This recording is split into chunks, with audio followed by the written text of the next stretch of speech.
Hey guys, tonight isn't cozy. It's Boston, January 1919, and something heavy and sweet is about to go wrong. We'll keep this fast. A steel tank on the waterfront has been groaning all winter, and in a few minutes it's going to stop pretending to be a container and start behaving like a river. You're not here to study, you're here to move, shoes wet, rope in hand. What stuck to people, what they wore, what they shouted, and where the muck took them when it decided it owned the street. If you enjoy this kind of misery, do the thing, like subscribe, whatever keeps me lugging you into the places you'd rather read about than smell. Drop a comment with where you're watching from. Or sure, rate the smell out of 10. Tie the rope around your waist, don't ask if it's safe. It isn't. Picture the North End before the break, slate roofs sweating old snow, laundry lines stiff as fences, kids pinwheeling over rutted ice because the school becomes optional when the docks whistle. Men in wool caps shoulder barrels that leave rings on their coats. Women in aprons snap ice from stoops with laughs that sound like chipped glass. The street smells of coal ash, fish, horse, and that odd bakery sweetness that settles in the back of your teeth even when you didn't order it. Your boots are a decent leather, toes whitened with salt, the stitching a little proud where the cobbler scolded you last month. Your gloves are knit, tight at the wrists. Your scarf had a second life as a shop rag before it became a scarf again. People taste winter without thinking. A tin mug of bitter coffee, a crust dunked in something that used to be warm. Every window is two kinds of glass, pain on the outside, breath on the inside. Somewhere a bell nags the hour no one has time to count. The first sound is not a scream, it's a cough that becomes a clearing of the throat that becomes a word you don't want translated. Something caves, and the world gains a new edge. A wave rounds the corner where a wall used to be. Glossy brown that goes black at the margins where grit and splinters ride it like chaff. It carries planks, staves, ladders, a door, the boot jack from a barber, a lunch pail spinning like a coin, and the rear half of a wagon still harnessed to the idea of a horse. The air goes warm sweet, your eyes water a little, and the taste is Christmas if Christmas drowned. A scream arrives late, wearing somebody else's coat. Folks run and don't get far. There's nowhere to go that isn't down, and down is where the street already is. You drop the coil on your shoulder and wish knots could be prayers. The window breaks from the wrong direction, glass pushed out by syrup the colour of tobacco spit. You think foolishly of pancakes, and then the smell makes sure you don't again. You step and the street holds you, you step again and it keeps you. Your calves argue, then your thighs, then your hips, and the liquid climbs without splashing because it doesn't splash. It leans. The cold day has gone strangely sauna. The syrup's warmer than the air, and it wraps your legs like a quilt you can't kick off. Your breath shortens like it's being measured by a clerk. The rope is your conversation with the lamppost, and the lamppost is having a day too, humming with the weight of other lines thrown to other fools. You angle your body sideways because sideways feels clever, and clever buys inches. The surface looks like it ought to hold a boot if you step softly. But softness is an insult, it remembers.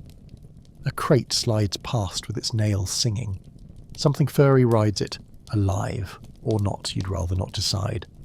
You try a high step and discover there is no such thing. Every lift drags a tail and the tail hates letting go.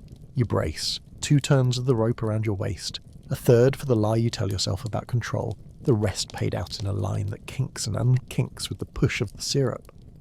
The cold is dishonest. Your legs feel warm where they should be numb, a trick of sugar and friction. You lean your shoulder into a door that is more plank than portal now, counting to 3 not because 3 is magic, but because it keeps your fear busy. The latch gives up without ceremony. The door remembers how to be a lid and floats an inch, then 2, then shudders into stubbornness. You wedge your knee, you twist, you swear into wood grain, and the gap becomes a mouth. A hand appears in that mouth, a wrist slicked with molasses, fingers like wet rope. You take it, you take all of it, and it takes you back. Your heel pops out of one boot and you stamp it on again, a dance that would be funny if the floor weren't trying to own you. Neighbours become shapes with opened rules. A baker ties his apron like a sling and hauls it over his head as if flour will help. A boy with bloody knees drags a coil of clothesline he cannot possibly anchor. A priest arrives with a board because a board is a boat if you refuse to argue. Someone from the firehouse shouts to keep to the edges where the mix is thinner, but edges keep moving like prices. The elevated girder groans. Iron that has always been iron suddenly considers being licorice and decides against it with a shudder. You plant your feet where feet go to disappear, shuffle sideways, feel the tug on the rope, and learn the tug's vocabulary: pull, slack, hold, swear. A grey hat bobs twice, then vanishes, then bobs again and near a drift of broken cask hoops glittering like eel. You lean forward and the world leans back. Hands brush your sleeve and stick. You turn your shoulder into them because elbows are honest tools. Someone yells to cut the line if you go under. You tie an extra half hitch instead and call that optimism, because sometimes the only comfort left is a knot with your name in it. A horse comes up first, or the idea of one. Brown flank glazed. Eyes wide with the knowledge of weight. Hair slicked into ribbons by a syrup that does not care it is alive.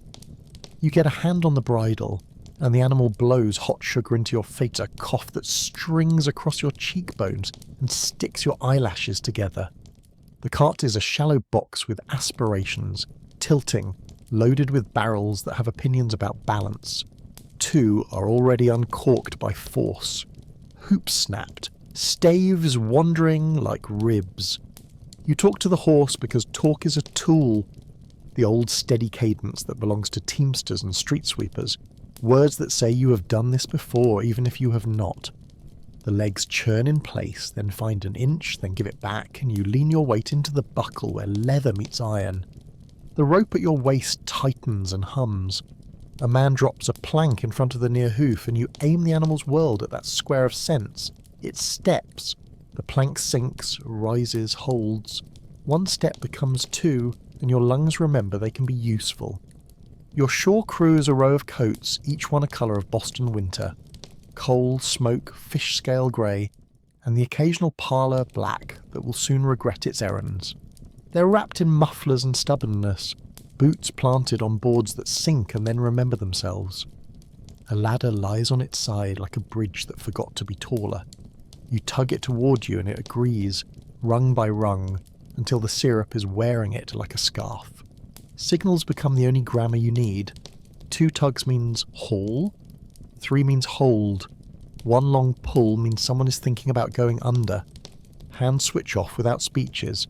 Gloves traded for bare skin when the knit turns useless. A woman knots her shawl and takes the tail of the line as if it's laundry day, and you are a sheet. The ladder's wood drinks and gets heavier. You feel the rungs fatten under your palms. A man laughs when a hat floats by wearing spectacles, then shuts it down because the river doesn't care. You get the ladder under your chest and kick, and for a second the world pretends you're swimming. You angle for a doorway because doorways mean rooms and rooms mean people, and the hinge gives you an opinion before it gives you space. Inside, a kitchen is learning to float. A blue enamel pot bumps the wall, clanging for service no one can provide. A chair kneels under the table like it has repented its wobble. A calendar on the plaster shows January, and a butcher's advertisement with a pig that grins. You call and the room answers with a cough from the pantry. Then the scrape of something soft against a shelf. The syrup is shallower here but meaner, catching at your cuffs, tugging as if you owe it. You find the pantry by feel. Cool boards, jars that clatter like teeth. A broom handle that tries to be helpful and isn't. A man's voice emerges from the low dark. Breath. Apology, and the word wife.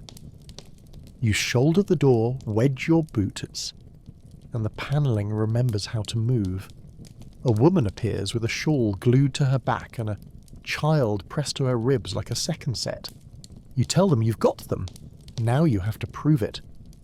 Firemen arrive with their city armour, rubber coats that shine like eels, leather helmets with tired numbers, boots that have seen more water than most fish.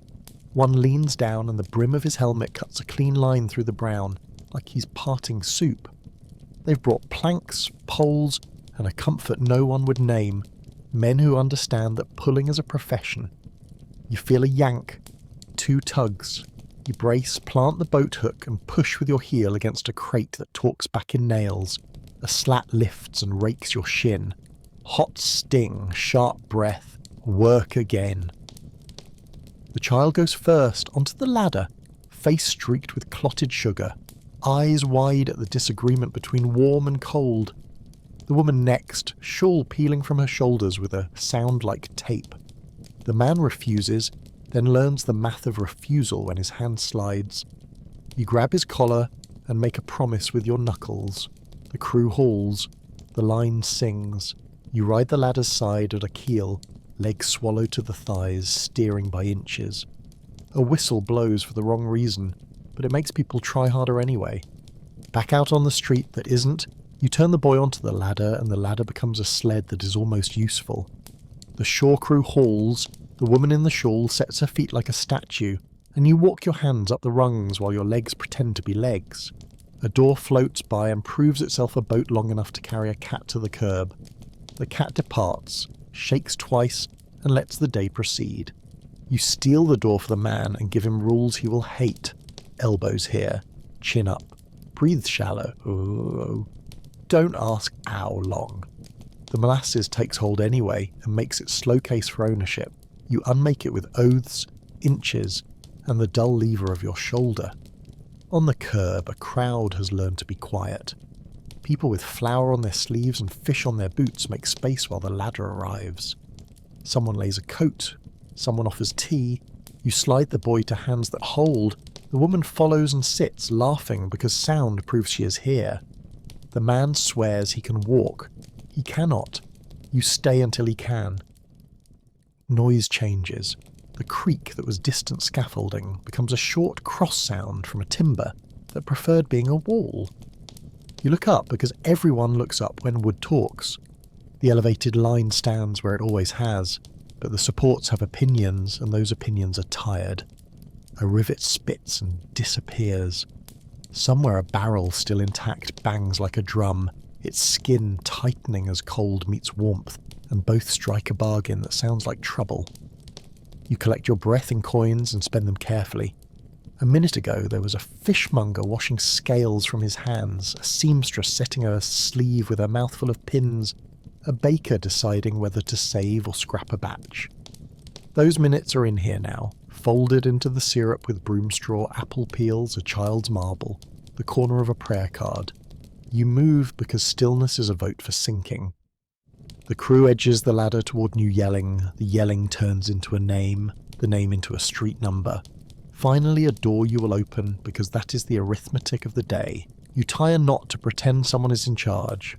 You follow the yelling to a doorway that lost the argument with its frame. The top half sprung forward like a bad tooth, while the bottom half grinds under a drift that used to be a stoop.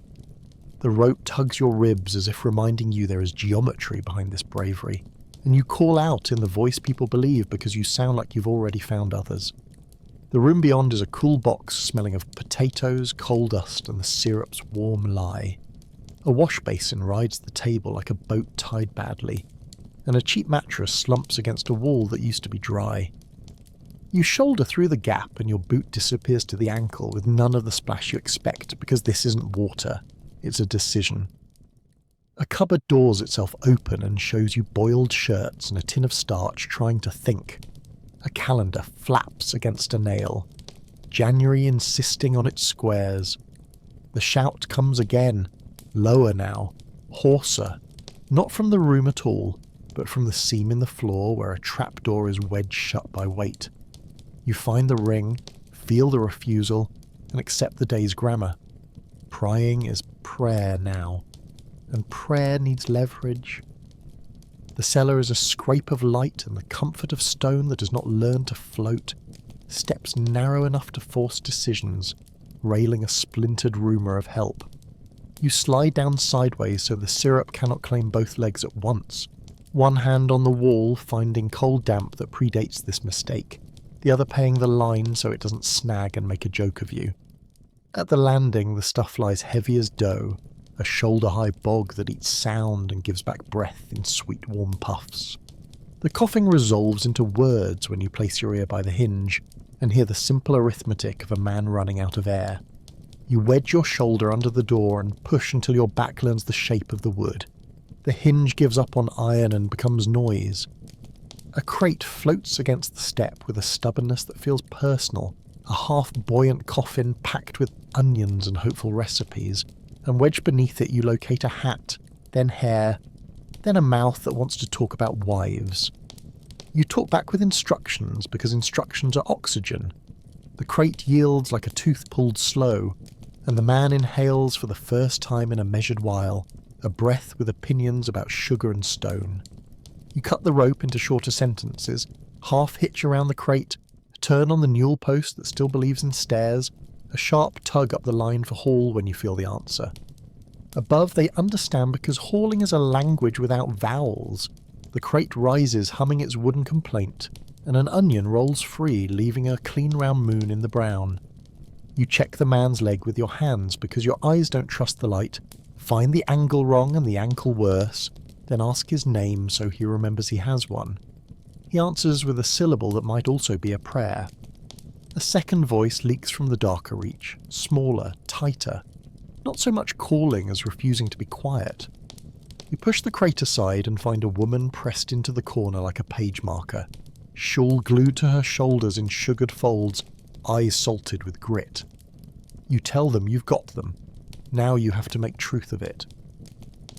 Upstairs, the street is a choir of new problems, cords back against one another, another wall down, a wagon trying to be a mast, 3 men arguing with a door that will not give up a child's arm. The line on your waist goes taut and you answer the crew with 2 hard tugs that taste like rope fibres.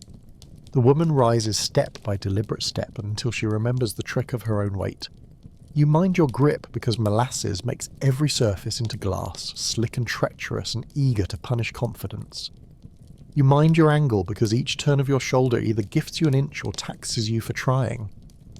The man resists the arithmetic of pain until the stare bites him and he quits dignity for survival. You lash the half crate to the banister to keep it from coming back downstairs on its own bad idea.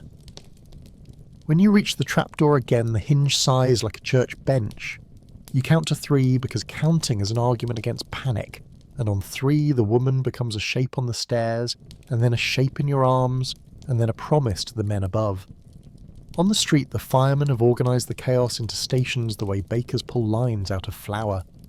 A place to tie off, a place to cough until you can work, a place to warm hands over a drum that steams, a place where someone is keeping a list in a notebook that will later go syrup hard at the corners.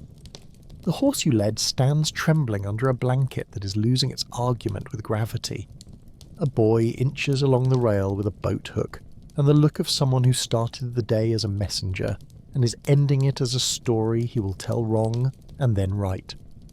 A priest leans on a pike pole and swears gently while pretending not to.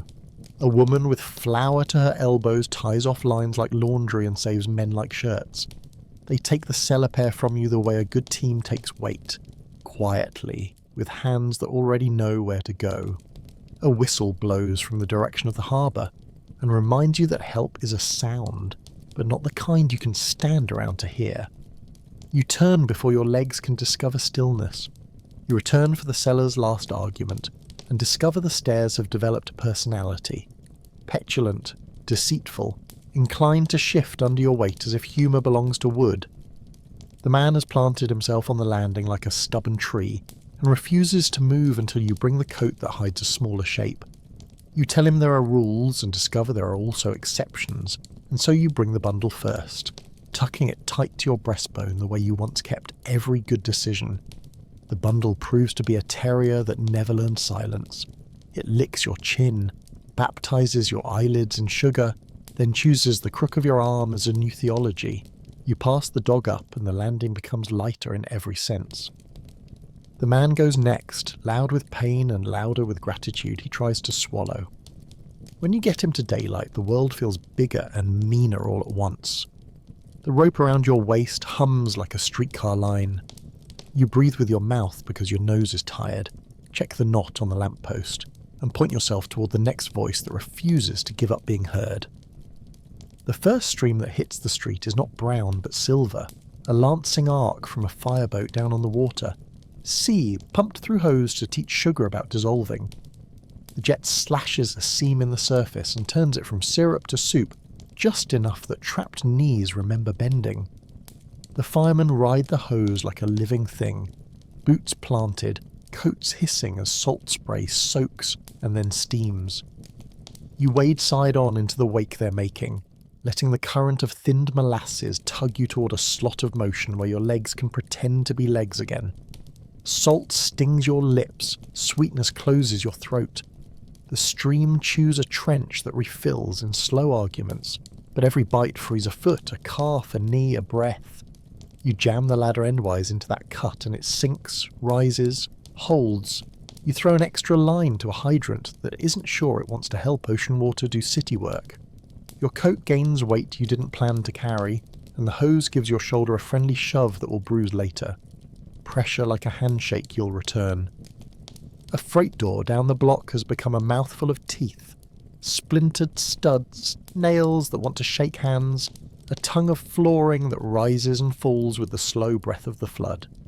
Behind it metal talks to itself in tired pings, the sound of a track bending its principles.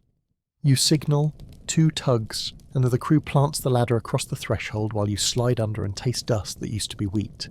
Inside, a clerk's high desk is pinned against a window. Ledger open to January, ink washed into a bruise across the page. Someone had totaled barrels, and now the city is totaling them back. A man clings to a rail on the loading dock with one arm, boots sunk to mid-calf, hat pasted to his ear like a bad idea. You pass him the line and he makes it worse, wrapping twice around his wrist until you show him the knot that doesn't punish. The hose's salt river reaches the doorway and the molasses lets go. Slack, like a breath held too long. You lever the desk with a broken spar and the ledger closes on your glove like a book that objects to edits. Time abandons clocks and adopts the measures that fit here. 1 rescue equals 1 sip of air you can spare. 3 names shouted equals a direction. 2 coughs means you go first. Between jobs you notice the uniforms of the day. The butcher's striped sleeves gone brown. The stevedore's cap lacquered into a helmet. The seamstress's thimble clinging to her finger like a ring that refuses. Pockets turn out their truths. A twist of tea, a stub of pencil, a rosary that won't sink because fingers keep finding it. Somebody passes mugs from a doorway where a stove still lives. The coffee tastes like nails and mercy. You keep moving, board to board, rung to rung, line to body to breath. Your gloves glaze. You scrape them on a railing and make little brown ribbons that try to follow you home. A man in a navy peacoat appears with a coil on his shoulder and a knife on his belt, sailor by posture. He nods once and ties off like the street is rigging. He offers you a bite of hardtack and you decline with a grin because everything around you is already a cracker softened by a cruel tea. You learn the suction's manners by failure. Step down too quick and it takes your boot to lean back too proud and it introduces your shoulder to a door jamb that had no intention of meeting you today. The trick becomes patience disguised as violence. Rock the foot until the street burps, turn the knee, slide the heel, and let the syrup sigh out from under rather than rip your soul away. Each plank you lay is a sentence of a temporary grammar, and people pass it with the same wary faith they use for river ice. The sailor shows you a boarder's shuffle he learned in some far dock. Short steps, weight low, rope high, and suddenly the alley moves like a slow machine. You test the edges of flow where seawater has gnawed lanes through, wading in the thin places and avoiding the glossy domed pools that promise depth. When someone goes still, you watch their shoulders, not their face, because faces lie in syrup. Shoulders tell you when lungs are wasting time. You invent a rule. Count to 4 on the downstroke, 3 on the up, and the rule repays you with inches. Bureaucracy finally does something kind. Word runs up the block that the firehouse itself is half under, and you find the big doors buckled inward like a salute gone wrong. Inside, the engine looks ridiculous and brave, red flanks sheeted in caramel. brass bells peaking like jewellery buried shallow. Two men are pinned between a wall and a workbench that won't confess which way to tip. You shoulder in with a pry bar and a sermon, and the bench decides to be furniture again. The first man stands on one leg and pretends that was the plan. The second sits because sitting is the truth. You loop the line through the engine's rear step, turn it twice around a stanchion, and make a winch out of bodies. Somewhere a Dalmatian shakes and becomes a constellation of sticky stars. The sailor braces with you. The crew outside hauls. The man's boot releases with a wet pop and leaves its sole behind. Leather, laces, day's wage. You don't mourn, you point his toes at the door and drag him over boards that remember mercy. Behind you, the engine bell rings itself clean and the sound is normal enough to feel like a lie you're willing to believe. Afternoon pretends to arrive, though the light never improves. The sky holds to pewter and the street to argument. Hoses play back and forth, carving lanes that turn to ruts that turn to something like streets again, and the crowd learns to step where you point without complaint. A wagon of blankets becomes a rolling ward, a school doorway becomes triage, where numbers matter less than names because names keep people from dissolving. You make lists in your head you will never write down. Who came from which stair, who carried what, who apologised when they finally breathed. Someone brings bread and smears of butter on newsprint. Someone else brings buckets of sand and learns how little sand means to sugar. The sailor hammers a board across a window and calls it a dock, and you believe him. Beyond the hoses, the Molasses sits in quiet lagoons, darker where salt failed, lighter where it learned to move. In each pool, a teacup, a cap, a prayer card. You take a breath and it tastes like burnt toast and Sunday, and you laugh once through your nose because doom has an odd way of smelling like breakfast. You start noticing the small things because the large things won't shrink. The way Molasses rims the curb in scallops like a tide that forgot its schedule. The way sand tossed by the bucket makes freckles that turn to crust. The way wool takes the shine and refuses to give it back. Boots become biographies. Capsized heels, chewed stitching, a lace replaced with twine that remembers onions. Your own left toe shows the cobbler's scold, a crescent of fresh thread now sugared into permanence. The air stays warm at knee height and mean at the nose, a weather that argues with itself. Men tie their coats high at the waist to keep the skirts from drinking. Women knot skirts between knees and step like sailors. A girl in a red cap carries towels and will not be sent away. The hoses chatter against brass couplings, a mechanical gossip that becomes the city's new language. You rub your forearm against the ladder's side and feel grit under glaze, dock dust under bakery. A boy brings you lemon slices and you bite one, grateful for the slap of sour that cuts through the day like a straight answer. Someone shouts about a schoolhouse, and you follow the gesture uphill where the syrup thins to a dragging slick. The building tilts into the street a little, wood frame yawning where nails change their minds, bell rope hanging like a question. Kids have already found the good version of trouble. Bucket brigades delivering towels, hands like little paddles, cheeks clean where tears carve narrow paths. A teacher with spectacles, fogged and hairpins rebelling, hands you a roster as if names could float better when read aloud. You pocket the list because your hands are busy with rope. Inside, desks wear the flood-like shawls, slates face down in brown, chalk turned to paste that streaks the walls with geography no one planned to teach. You hear a scrape and find two boys wedged behind a bench they tried to surf. One has a nosebleed he doesn't admit, the other a laugh he can't stop. You make your voice flat and kind, and their legs remember duty. The teacher insists on counting heads, and you let her, because numbers give spines to moments that want to collapse. The tide pulls you next to a narrow shop that was once a cobbler's and is now a museum of shoes arguing with sugar. Last week's boots hang on pegs like ripe fruit. The floor supports a raft of soles that curled into boats, hobnails making constellations on their undersides. The owner is a man whose beard remembers more winters than his coat, fists the colour of dark bread. He is perched on the counter with his cat under his jacket and his ledger in his lap like a warm, disreputable infant. He tells you, in sentences shaped like nails, that there is a woman in the back room, and you go because that is the agreement you signed with your feet when you first stepped off dry ground. The back room is narrow and full of decisions, a last pressed into a bucket, a bench glued to its shadow, a spaniel whining behind a stack of hides. The woman is there, knee-deep, calm as a book, hair braided in a rope that might one day double as rescue gear.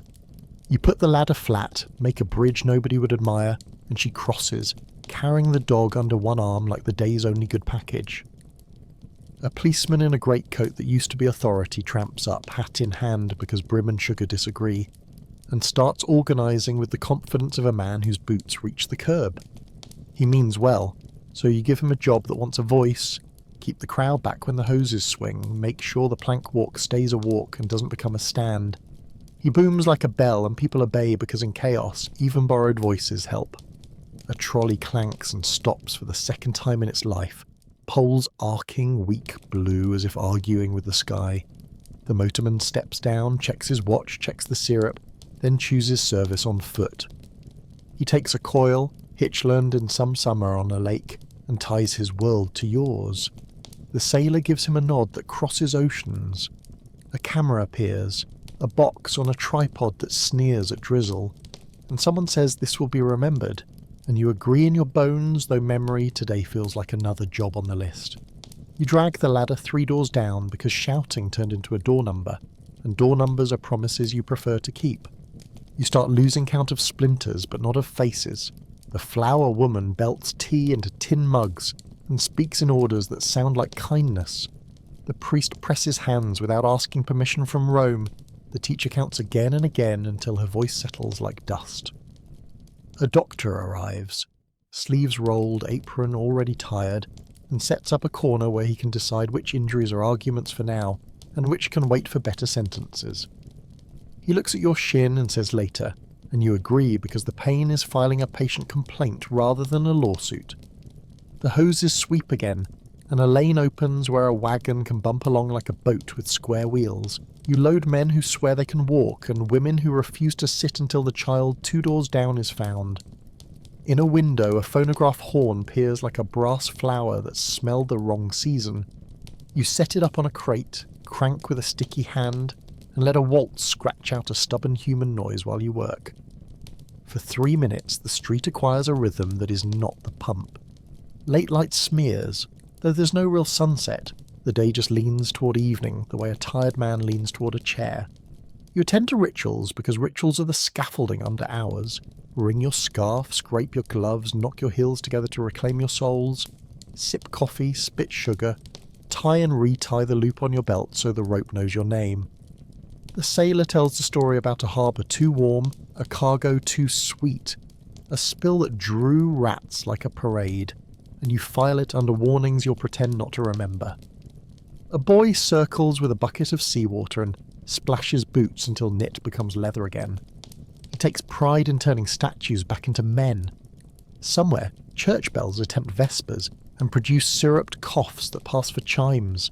You smile and keep hauling. The smell settles into the background like a houseguest deciding to stay. You catch yourself thinking about pancakes and banish it with a curse you didn't know you owned, because some jokes don't deserve air on a day that keeps taking it. Evening doesn't arrive so much as condense. Lamps bloom along the block, halos gone sepia in the sweet fog, and new crews shoulder through, harbour men with canvas stretchers, a doctor from uptown with a jaw like an order, and 2 navy fellows whose coats still smell of rope and salt. They speak the language of line and leverage, and that they bring blades sharp enough to argue with warped doors. A carbide lamp blooms and its beam cuts a white tunnel through brown weather. In that cone the day looks like theatre, and everyone inside it remembers their lines. You pass off a coil to the sailor, take a fresh one from the doctor's orderly, and feel the settled weight of wet hemp change your posture by an inch. The hose beats time against the curb, a drummer that never tires, and the stream gouges a new trench that asks for boards. A boy arrives with nails, a man arrives with a hammer. You become a small bridge shop in a world that forgot how to be streets. Somewhere a woman laughs by mistake and then keeps laughing because it turns out air goes down easier when it's wearing a joke. The trolley car lies canted, steel wheels sunk to their hubs, windows fogged to a dull mirror that hides the number of people inside. You climb the step that is not a step and knock on glass that knocks back sticky. A face blooms in the fog, then a second, then the conductor's shadow taking names he cannot hear. You borrow the car's pole to crank a sash, and wood that forgot its manners yields an inch that becomes a breath. Warm molasses makes a room out of the car, sweet as a bakery's back corner, wrong as a bath. You talk low and name things, step, rail, elbow, rope, until panic reconsiders. The first passenger comes on a chair you've made into a sled, the second rides the conductor's stubborn dignity, the third refuses until you swear your oath to return for a parcel that turns out to be a cat. One by one they slide to the ladder, dragging tails of sugar that stick to your sleeves like signatures. When the last climb's free, the conductor hands you the brass punch from his belt. You tuck it into your pocket like a promise to return it later. Cold makes a second entrance and brings politics, where the hoses have pushed seawater through, lanes stay lively, where the flood lies deep and unbothered, the surface skins to a gloss that pretends to help and does not. Steam lifts from boots and turns to crystals at the cuffs. Moustaches take on hoarfrost dignity that fools no one. Your legs feel hot inside the sugar and stupid outside it, and when the wind stings your wet trousers at the knee, the sting sings in a thin, high voice. The sailor cracks a joke about taffy and apologises with his eyes. You accept without words and keep your rhythm. People you've hauled begin to haul, carrying boards, pouring sand, holding lines, their faces glazed and their mouths set. The city becomes a machine with sugar in the gears, and the sound it makes is effort. Boot on plank, wrench on coupling, cough, shout, prayer, laugh, repeat. Ritual keeps you steadier than courage does. Every new door means the same small dance. Test the jam, listen for the hinge, pry in time with the hose's pulse, a shoulder and pause. Shoulder and pause, every person becomes a system. Rap beneath the arms, turn the chin, plant the elbow on the plank, count the steps out loud because numbers make ladders. You learn to rewrap a line with numb fingers by using your teeth as a third hand. You learn to make a pad for your hip from a strip of sailcloth. You learn the hush needed for the moment a soaked coat clears a sill. When your hands fail, you switch to blunt virtues. Lean, wedge, breathe, then lean again. You stop saying sorry when a pry bar scars a door. A scar is a receipt for a life that left. When doubt taps your shoulder, you give it a task. Coil this slack mind that splice, count to 4 until it forgets to argue. And when somebody panics, you talk in the even voice, pressing words into an ear like coins. Look at me, taste the air, count the steps, we go now. There's a sound you don't like, timber talking through its teeth. You glance up and the warehouse front that has been acting brave all afternoon drops the performance. Brackets prying from brick, a lintel taking on a thoughtful tilt, the whole face acquiring the politics of gravity. You shout the only useful word and it moves faster than language. Clear. People obey without speeches. The rope on your waist sings as the crew hauls you back over your own ladder. One plank slips, then finds itself again, and your hip consults it with an opinion you'll respect tomorrow. The warehouse sighs and sits, spilling a gout that looks slow and moves quick. It shoulders your boards into the lane and pushes you sideways until your toes rediscover the curb. When the dust settles into syrup and the syrup learns to be still, the wall is a shorter thing, and the street has one new promise. You will not pass that way again. Night thickens until the hose streams and carbide beams are the only clean shapes left. White runnels and the white cones in a brown world. The work refines into tasks with no glory. Turn back coats whose owners are already home. Fish ledger pages into a crate for counting later. Lift a shutter off a trapped hand and pretend you didn't hear the sound it made. The Red Cross woman starts a ledger of her own. Blankets out, names matched. A quiet arithmetic of compassion. And you admire the steadiness of that pen. Someone brings a pot of chowder that tastes of the harbour in better moods. Someone else brings news that the bridge held. You take your mug and your inch of curb and breathe the night like a difficult song, then stand because standing is safer than thinking. Somewhere a harmonica tries a hymn and fails on the third note. Even so, folk stand a little straighter while it wheezes. Midnight puts a lid on the harbour and a hush on most of the city, but your block keeps its mutter going. Hose beat, rope creak, orders trimmed to verbs. The carbide lamp paints a hard-edged tunnel where your world exists. Beyond the cone, everything is suggestion and rumour. You help the Red Cross woman turn a bakery into a ward. Sacks of flour for pillows, sheet pans for trays. A peel as a stretcher you can steer with 2 fingers and a prayer. She dabs at faces with hot water steeped with a tea that fights the sweet. The smell is bakery plus laundry, a kindness that stings. A Navy man teaches you to strap a chest with a length of bandage and a knot that sits flat. The doctor approves with a grunt and a hand already on the next patient. A volunteer appears with a pail of sand and the wisdom to scatter it where boards are thin. You find new places to hurt and ignore them. Someone posts a simple rule on the door in pencil: no pancake jokes. You agree because humour is a ration and today's has already been spent. When the hoses rest, the street talks differently. You can hear the small machinery of rescue. The tick of cooling fittings, the sigh of a blanket, the faint tea kettle tremor of someone whose body is learning how to be still again. You help strip a man's coat that has become a shell and discover his shirt is stitched with a woman's tidy hand. You tell him the stitch held and watch relief untie his shoulders. A priest works the line quietly, blessing with one hand, steadying a plank with the other. He has sugar on his sleeve like epaulettes, and you think he's earned them. The sailor and the trolley man argue about whether to lash a door to the ladder or the ladder to the door. You split the difference and lash both to a barrel hoop because compromise is what keeps weight moving. Far off, a foghorn tries its note and fails halfway, as if brandy would help. The salt jet resumes and your body answers like a dog that knows the whistle. Work is the only grammar left that makes sense. They open a schoolroom as a shelter and you carry in the first bargains. Blankets, kettles, a crate of oranges whose scent cuts the room like a fresh thought. You show 3 boys how to rub sand into their hands to lift the glaze before warm water finishes the job. The sand makes a brown paste that peels away and rolls, revealing knuckles that look suddenly like children's again. You rinse your face in a basin and watch syrup ribbons coil on top like oil.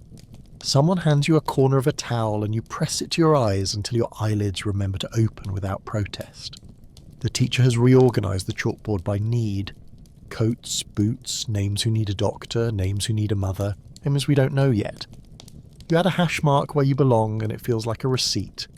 The Red Cross woman makes a pot of something with onions and patience. You sip and the heat walks your chest, telling it to widen. A boy asks if you'll be here tomorrow. You say yes because sometimes occupation is prophecy. The night writes rituals into your muscles. Every time you step inside a doorway, you touch the hinge with 2 fingers and speak low to the dark, the way you do with a skittish horse.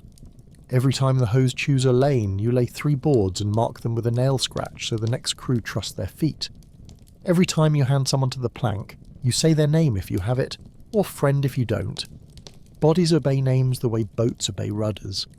You swap gloves with a man whose pair is more sugar than wool. He takes yours like a gift and gives you a face that embarrasses gratitude into silence. You borrow a penknife to scrape your boot. Eyelets clear and feel ridiculous until the lace finally bites through and the knot cinches. Small victories replace sleep. The doctor checks your shin with a lamp and nods. He tapes it with a strip of cotton, and advice about rest that nobody present intends to follow. The carbide sputters, catches, steadies. You keep moving because stopping is an invitation to inventory what you've lost. Toward dawn, the wind rotates east and arrives meaner, lifting the harbour's cold into your collar until your neck learns to be a chimney. Steam walks off the street in short, angry ghosts. They vanish at face height and leave salt freckles on every moustache. Where the molasses thinned, frost finds the edges and writes lace. Beautiful and treacherous as a lie you want to believe. The sailor tests a patch with the butt of a pike pole, and the pole answers with a polite tap. You detour because politeness on ice is a trap. The trolley man returns your brass punch with a ceremony he probably reserves for payday. You pocket it again because you're superstitious now. A woman appears with a basket of old shirts cut into squares. She calls them wipes, and they succeed where towels fail, lifting glaze without repolishing the world. You line 3 planks along a new lane, and the boards answer with a sigh of agreement. A bell rings somewhere that isn't church, a ship's bell maybe, and everyone inhales as if lungs are bells too. When the sky finally thinks about colour, it chooses pewter again, but this time the pewter thins to tin at the horizon, and that counts as mercy.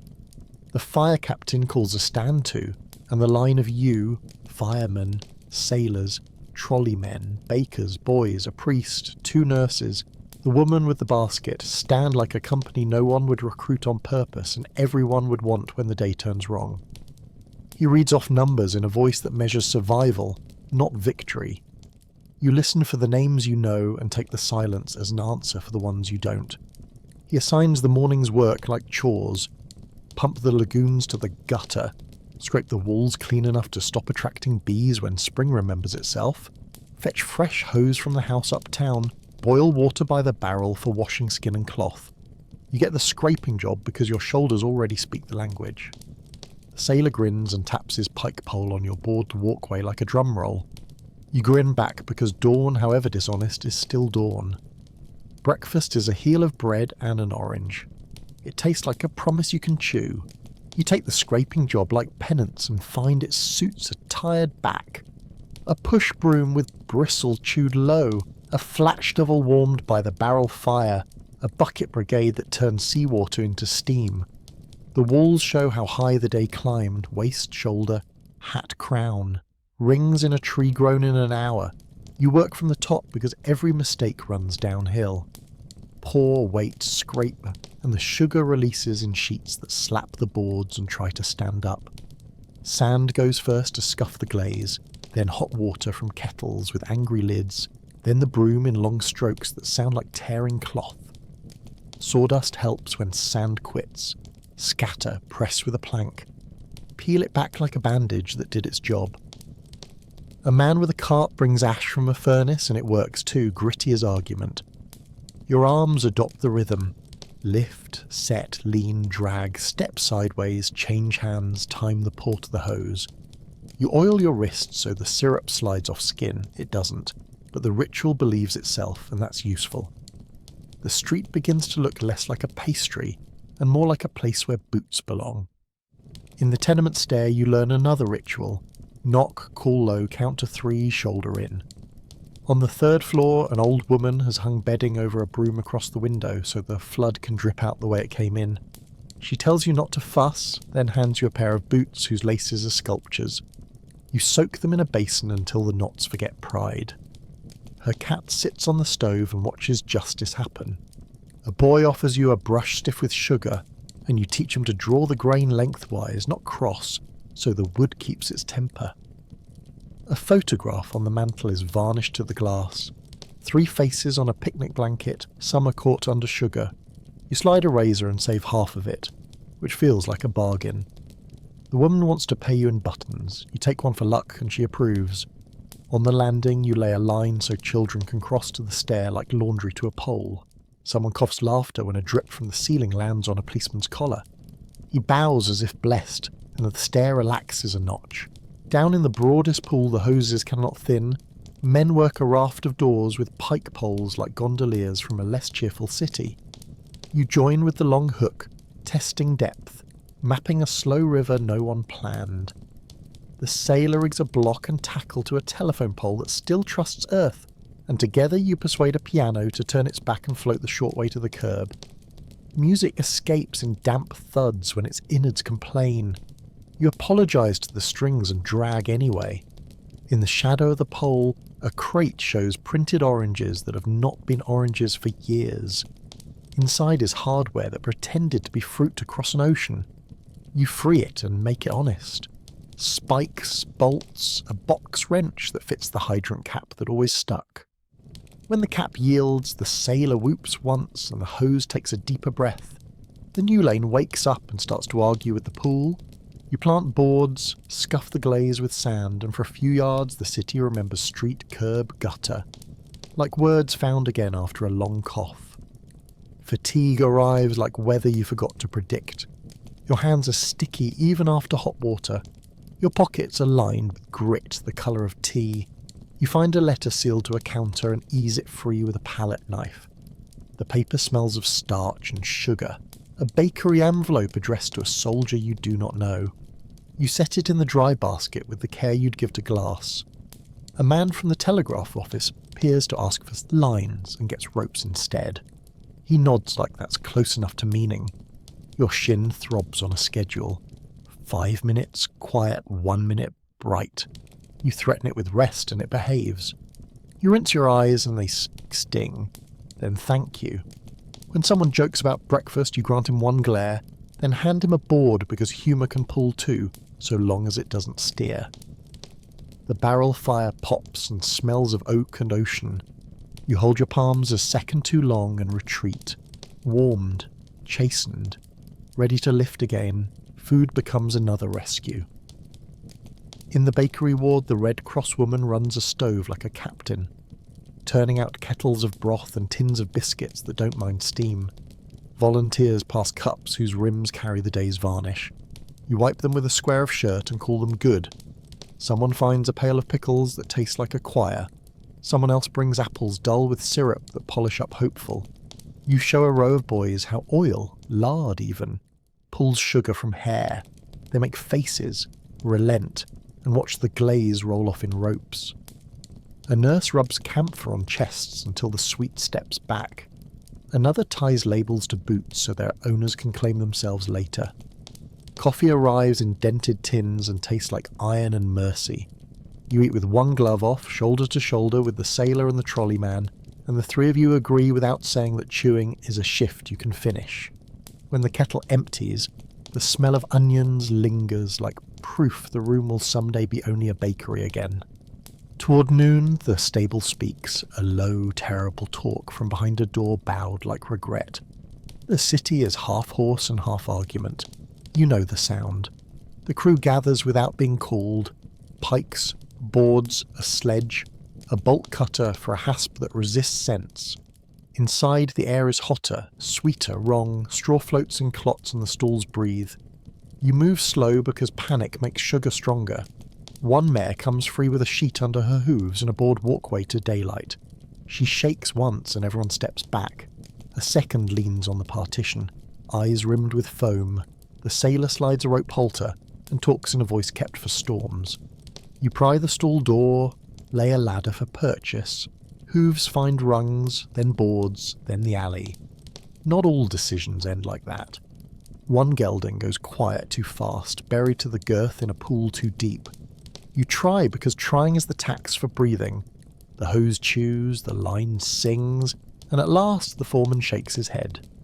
You stand with the horse and put a hand on its neck because respect is what remains when rescue won't. You stand with the gelding until the breath stops making promises. Hand on neck, palm sticky. The sailor's cap in his fist because bareheaded feels like honesty. Someone throws a tarp as if modesty belongs to animals too, and for a second the stable is a chapel, steam lifting like incense, boards creaking like pews, the air too sweet for any of this to be right. You back out slow, touching the jam with 2 fingers because doorways deserve manners, and the foreman nods once in a language that says thank you without daring the word.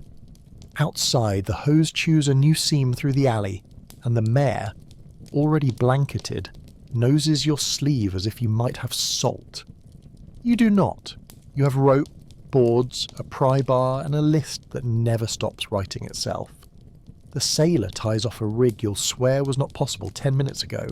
The trolley man chalks arrows on brick, and a policeman who finally found his hat walks the line telling jokes you can bear. You move because grief is heavier than syrup if you let it sit. A boarding house yawns beside a grocery, its staircase bowed and its railings wearing sugar cuffs, and the landlord meets you at the door with a rosary in one hand and a ledger in the other, like he plans to settle with God and rent on the same page. You take names as if names were boards and lay them across a gap. Maria on 3 with her aunt, Niccolo in the back room with lungs like bellows gone crooked, 2 kids who answer to anything if it promises warm. The hallway smells of garlic, coffee, wet wool, and the bakery's lie. The floor handles like a slow river. You call low, step slow, test each tread with the pry bar, because every plank has a personal policy. In the third floor kitchen, a violin floats face down like a thin boat. You lift it by the neck and it weeps sugar, then tucks under your chin, while your other hand hauls a trunk into service as a raft. A grandmother says piano, piano, and you obey. The only Italian you need tonight is the one that means careful and slow. Gas becomes a rumour you refuse to make a fact. Somebody says they smell it. Somebody else says that's memory playing tricks inside the suite. You appoint noses the way a captain appoints lookouts, one to the cellar doors, one to the alley, one to the seams around the shop fronts where pipes hide and pretend to be wood. No one strikes a match, even the carbide lamps seem to lower their voices. The fire captain orders the hydrant lane widened, and the pump crews shift their boots like chess pieces, board by board, until a clean trench exists from the house to the worst of it. The sailor sniffs, shrugs, and cuts a new scupper through a pile of crates to drain a pool away from the trolley car's sparks. The trolley man unhooks his pole with the delicacy of a bishop putting down a chalice. You breathe through your mouth and teach your brain to name every new scent. Oak barrel, fish, rope, coffee, horse, iron, anything but gas. One whiff of pure fear would turn this day into kindling. The reporter shows up with a notebook and 2 apologies, one for the camera that will be late, one for his shoes that aren't brave, and you repurpose him without ceremony. He takes down names at the schoolroom door until he learns where to put his feet. He walks to the chalkboard with the teacher and writes legibly when her hand shakes. You make him carry oranges, then boards, then a pan of coffee that slaps his wrist with heat he calls honest. When he asks for quotes, you give him verbs. Haul, brace, wait, breathe, pry, count. He asks for your name and you give him the ropes, because credit feels silly when the boards do more thinking than you do. He watches you scrape a wall and mentions litigation, as if the syllables could lift sugar. You press a broom into his hand and litigation becomes leverage. Somewhere in the street, the camera finally arrives and sets its tripod like a very sure person. You do not pose. No one should ever make of this a posture. Afternoon grows ribs. The army lorry grinds up from downtown with men in wool greatcoats and a sergeant who calls cadence like a prayer. D-mob still on their sleeves. Discipline fresh in the bones. They listen fast and move faster. Shovels bite, planks lay, buckets carry, and the lagoons shrink like bad ideas in the face of work. A corporal shows you a trick with a loop and a stick that turns a slippery boot into a lever. You'll teach it to a dozen strangers before dusk, and each will look at you like you invented mercy. The doctor sets up a second corner clinic, and the Red Cross woman graduates from soup to stew, adding a handful of barley that swells like hope. You catch sight of the horse blanket rising and falling in a quiet alley, and decide not to look twice. The sailor hums a shanty under his breath, and the trolley man, without announcing it, matches the rhythm with the way he taps boards into place. The street begins to remember what straight feels like. By late day, the rope has cut a groove in your coat and taught your ribs where they live. Every knot on your belt knows your name and a couple of your secrets. You smell like the harbour's pantry. Fish, sugar, rope, coffee, ash, and your hands have become tools you lent yourself. Street by street, the city narrows the disaster to corners you can circle with chalk. The hose beats a slower drum and the pools shrink into stubborn saucers that will keep their shine, until someone invents a new way to say winter. You inventory what will haunt. The wall that sighed and sat, the gelding that went quiet too fast, the way a grandmother's piano turned into the whole afternoon's grammar. Then you inventory what will hold. The chalkboard divided into needs that found answers. The plank lanes no one slipped from. The ledger page that closed because your pipe became a lever. You tie off to the lamppost again and wade back into a shallower dark, because the rope doesn't ask if you're done. It just pulls like hands. Dusk sifts down like ash and you learn the city's night shift. Fewer shouted orders, more traded glances, the quiet arithmetic of people who know Sound carries farther than strength. The army crew drops a pump into the deepest lagoon, and the discharge hose snakes to the gutter like a tame eel. Paired with the seawater jet, it chews the pool into lanes you can finally boss around. You and the sailor walk the boards, feeling for treachery with your thighs, testing slack to see which knot will betray. The trolley man chalks arrows that mean safe enough if you don't get clever. The pump thrums like a bass, and the jet answers in snare. The rhythm becomes a metronome for breath. Push on 1, lean on 2, recover on 3, count to 4 and lift. A boy in a borrowed peacoat taps nails into plank ends so no heel finds thin air. When the nozzle feathers, the surface buckles, sighs, and gives up 2 crates and a prayer card. You send the prayer to the schoolroom wall and turn the crates into bridges. Work proceeds by barter, sweat for inches, inches for breath, breath for quiet. A grocer insists his basement holds not people but bread, and you go anyway because bread is people tomorrow. The hatch is a stubborn square breathing bakery air through its seams.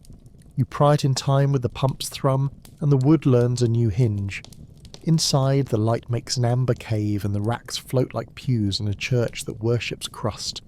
Flour sacks have become islands dusted with snow, and raisins swim like beetles, pretending not to be fruit. You wade between racks and feel the syrup grip your shins the way a greedy hand does, tugging skin and patience. 2 loaves cling to a beam like birds. You tuck them high and call up for baskets, then find the real cargo, a clerk who stayed to lift what his arms could not. He stands on a crate that wishes to be a boat, and he keeps saying he's fine, which is the word people use when the room is getting smaller.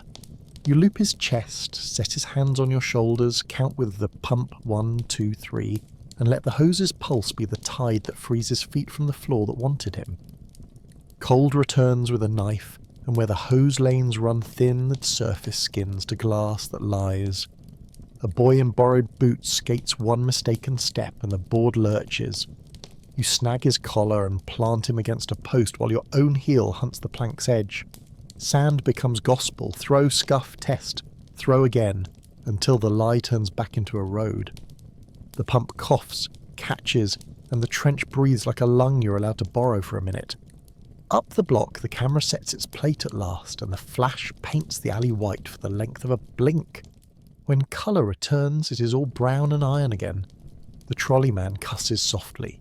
The sailor laughs once through his nose, and you decide that photographs will never know the temperature of sugar. You move on, placing boards over the glittering slicks and writing a nail scratch on each. 1 line for safe today, a second when someone has crossed twice without swearing. The flash leaves ghosts that walk beside you for a minute. Pale after images that make every doorway look occupied until breath and work rub them away again. Sometime after midnight, a stillness settles you don't trust. Wind dropped, hose off, pump idling like a drowsy heart, and that is when the wall in the far alley remembers gravity. The crash is short and humiliating, more sigh than roar.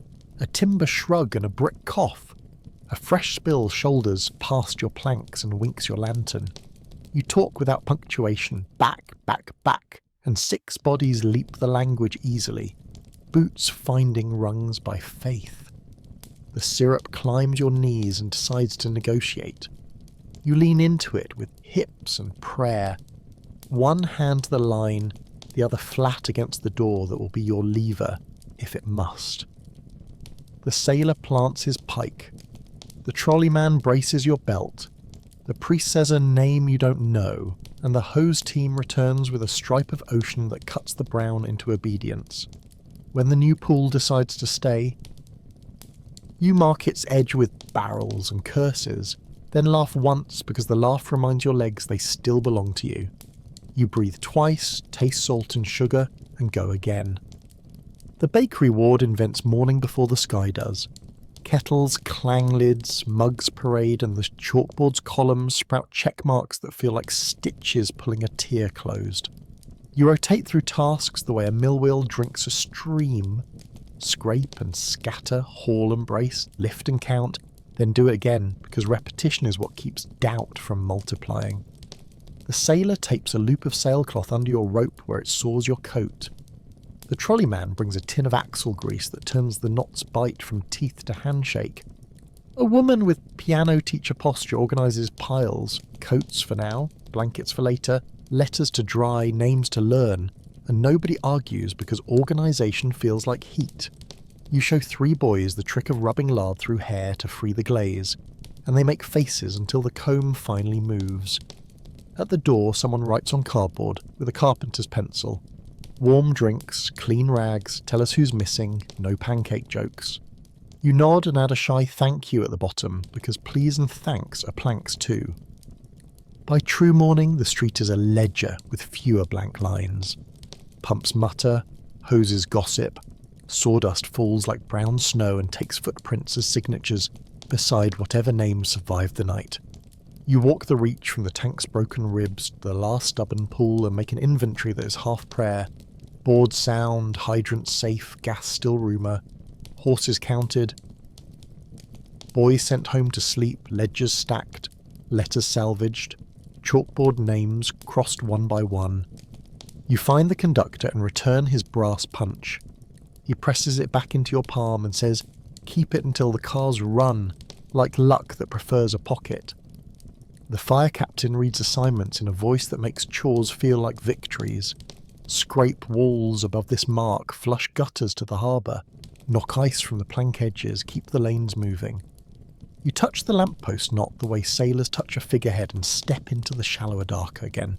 Rope at your waist, boards underfoot, the city pulling like hands and, for once, letting go a little. They set up bathing as work, not comfort.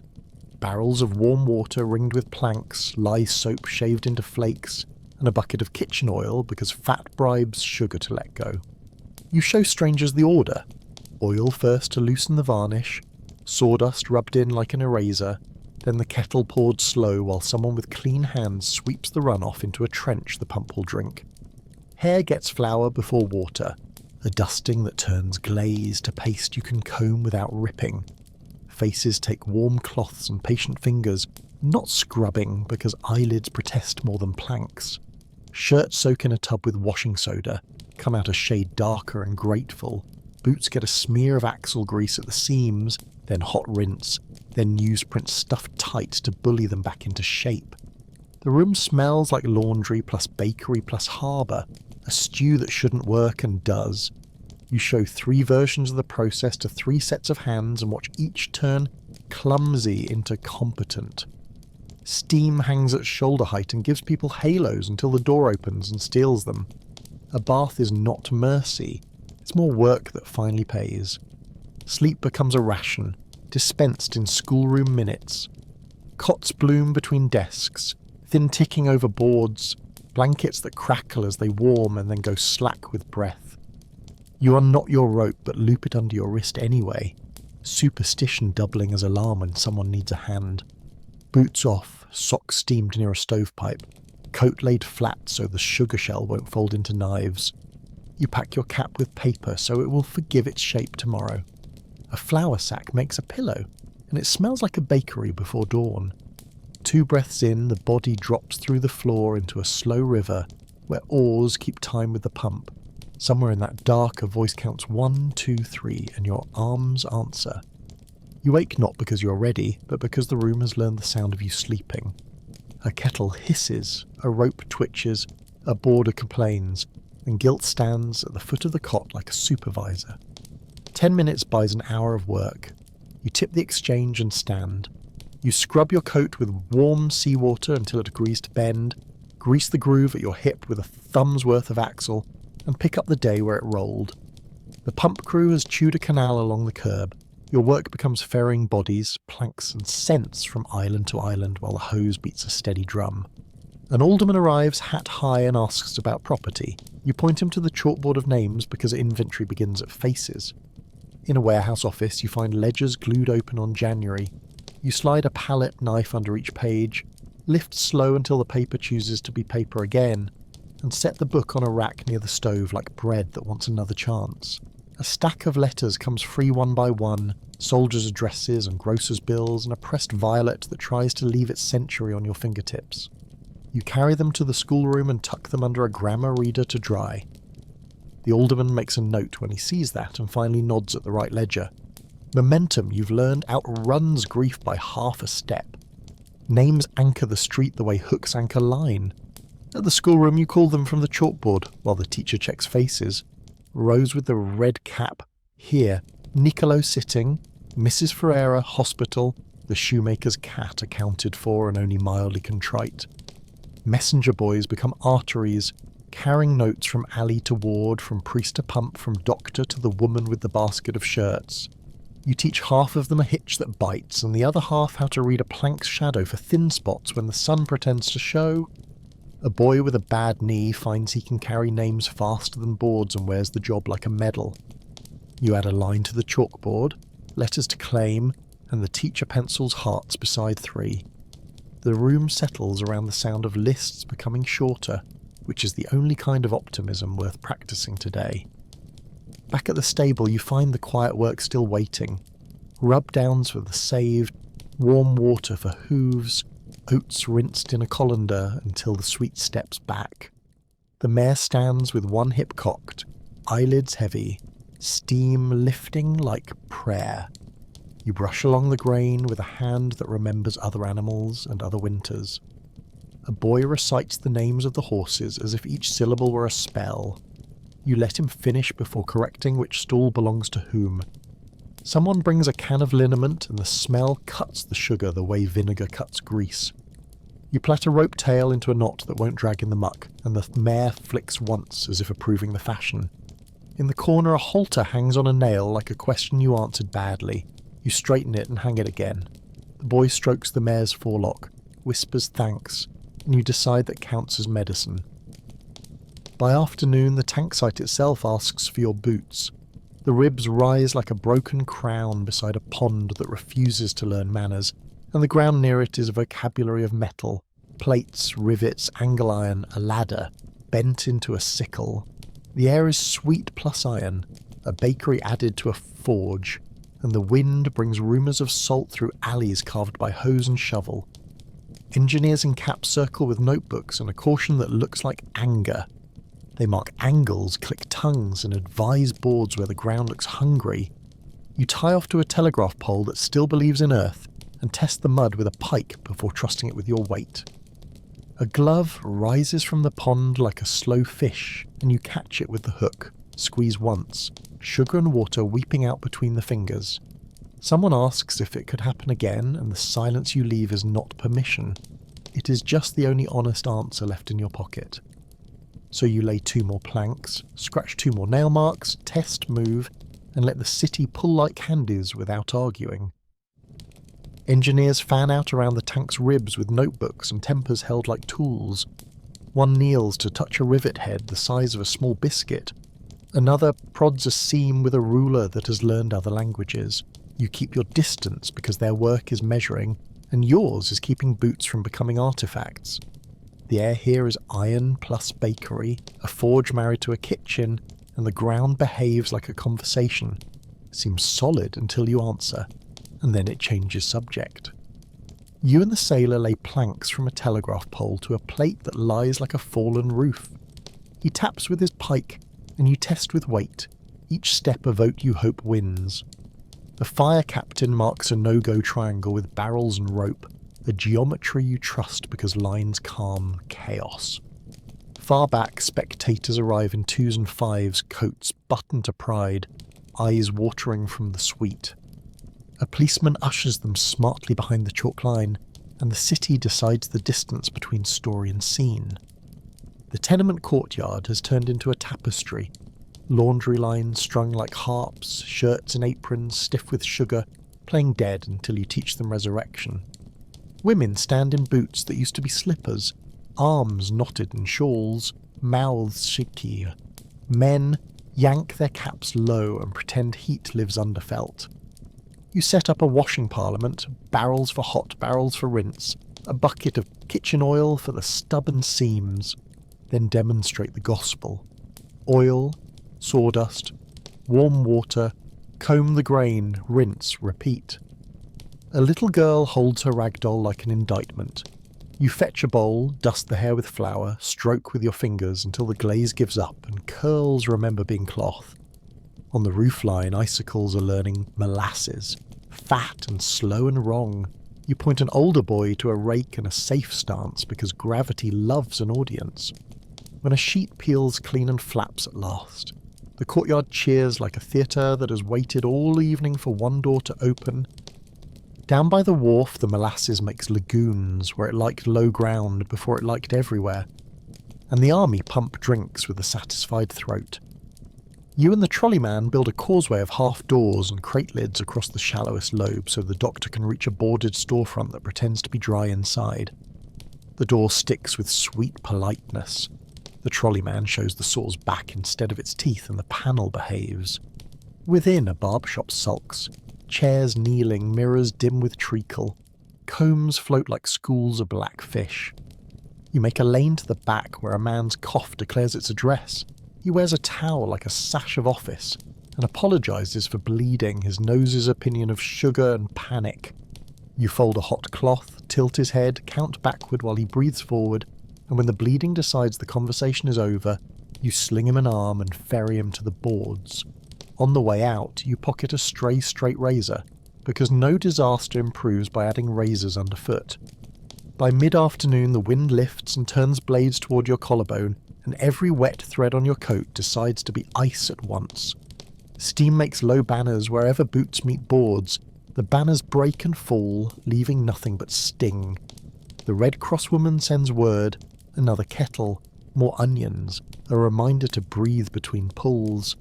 You take your minute and count it, cap off, face over a basin, while camphor lifts the sweet from your sinuses and replaces it with a private winter. The schoolroom chalkboard has acquired a new column, Found Photographs, and you slide today's salvaged faces underneath. A wedding party, 3 soldiers, a girl with a hat too big and pride bigger. The teacher murmurs each name as if wakefulness depended on speaking them aloud. For some it does. The sailor finds you with a grin like a cracked spar and hands you a biscuit the colour of dawn. You pretend it tastes better than it does because gratitude should be louder than flour. You tour the block like a jailer checking locks, except these locks are vows. Planks still sound, hydrant lane clear, barrels holding the line, pump free of rags that want to choke it. The alderman returns with a clipboard and a hat that thinks it's important. You send him to count blankets and find him useful when numbers teach his mouth humility. At the bakery ward, someone has triaged hope. Warm mugs, clean rags, letters drying under a grammar reader, names matched and crossed with pencil decisions. A woman you ferried yesterday stands at the door with a clean shawl and a loaf she shouldn't have spared, insisting the doctor eat first. You enforce a new policy. Anyone who says, "I'm fine," must sit for 3 minutes and drink something hot. Compliance is high, enforcement quiet, and a surprising number of strong men discover they are thirsty. In a quiet corner, a violin salvage from the boarding house sings 3 crooked notes and then remembers a tune. You don't stop the player, because even wrong music writes order into air. Evening sneaks in behind your shoulder and paints the harbour the colour of pewter again. The hose crews rotate out, leaving 2 lines to worry the worst pools like dogs that refuse to come when called. The pump mutters and chews. You and the sailor walk the nail-scratched lanes and find them mostly keeping their word. Only one board sprung into a seesaw you heel flat. At the stable door, the mare lifts her head as if the lamp carried in your hand were an answer. You stroke her cheek and she leans the weight of an hour into your palm. A boy returns a coil he says he borrowed on purpose, which is a new and sturdy kind of honest. The priest writes a last set of names on the chalkboard and draws a line beneath them like a seam sewn tight. When you finally sit on a crate by the lamppost that has kept your knots faithful, the rope at your waist leaves a print on your coat that looks like a signature. The city hums low, sweet and stubborn. You listen, nod and stand, because listening is not the same as done. Morning day 2 begins with the sound of shovels on frost. A tinny scrape that edits the night into work, and your body rises before your name does. The harbour has sent in a cold lawyer of a wind, cross-examining every wet seam of your coat, and you answer by cinching the rope, greasing the groove at your hip and stepping back into the lanes you carved yesterday. The hose gang is smaller, slower, steadier. The army pump chews with a patient jaw while a new crew lays siphons from the deepest bowls toward gutters that remember their jobs. Steam blooms at boot height, then snaps to frost at your cuffs. Boards knock like knuckles as men test them with heels. You find your ladder scratched with 2 nail marks that mean safe and shoulder it along the trench to a storefront that spent the night thinking about collapse. The sailor taps the sill, you test the hinge, the trolley man feathers the nozzle into a low fan, and the panel eases like an apology. Inside, syrup lies lower, thicker, meaner. You do the old dance, pry, pause, lean, count, until the door remembers it is a door and the room breathes. You follow a smell that isn't sweet to the butchers, iron and vinegar marching under the molasses, and find the shop a still life. Hooks wearing brown icicles, a block slick to amber, a paper cone of salt glued to itself like origami that forgot the next fold. In the back room, a boy sits on a keg with hands around a pail of brine, guarding it like treasure, because brine fixes knives and noses. His father is wedged behind a fallen rack, one knee pinned, temper louder than pain. You wedge, pry, shove, and the rack sulks back toward upright. You loop the man, count with the pump, 1, 2, 3, and he rides the board you slide like a butchered whale to the plank lane. The boy thanks you by handing brine to the ward where the Red Cross woman blesses it for washing out sugar. On your way out, you lift 2 sides from the syrup and sling them to a door. The father mutters about waste, then looks at his boy and calls it mercy. Back in the lane, you scratch a nail mark on your ladder and decide iron and vinegar count as mourning. An alderman returns with 2 labourers and a wad of questions about liability.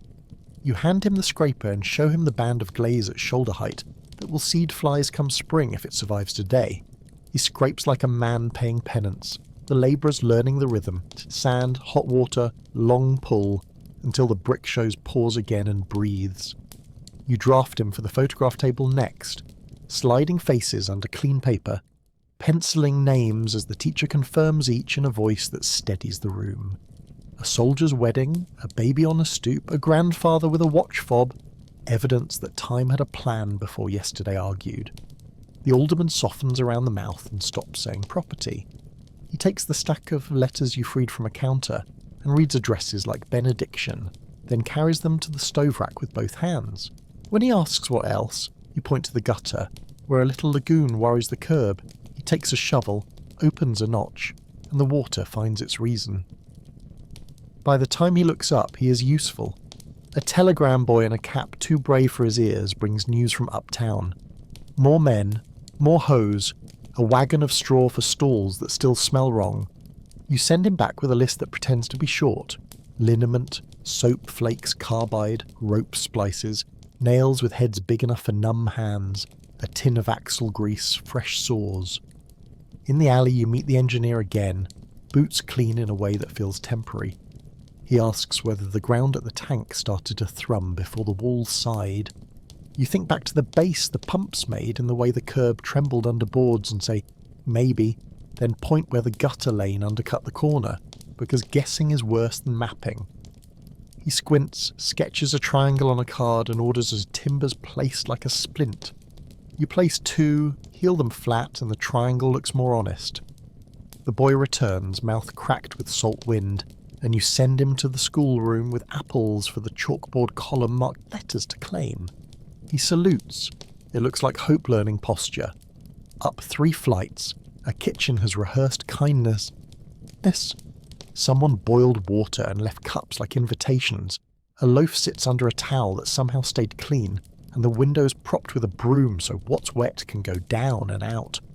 A woman with sleeves rolled and jaw set thanks you by handing you work. 2 trunks to float down the hall, a cradle to lift to a drier room, a jar of pickled pears to salvage because sweetness that chose to be sweetness deserves a second chance. You lay the ladder, ferry the trunks like stubborn rafts, wedge the cradle high on chair backs, and tuck the jar into your coat where heat decides to be useful. On the sill, a fern lifts fronds above the shine with the gall of spring. You laugh once through your nose and let it stand. Back on the stairs, you pass the jar to a girl in a red cap, who announces she will guard it like a lighthouse. You believe her. Outside, the hose sighs, the pump chews, and the lane holds just long enough for you to think street again. By noon, the block has a pulse that almost resembles routine.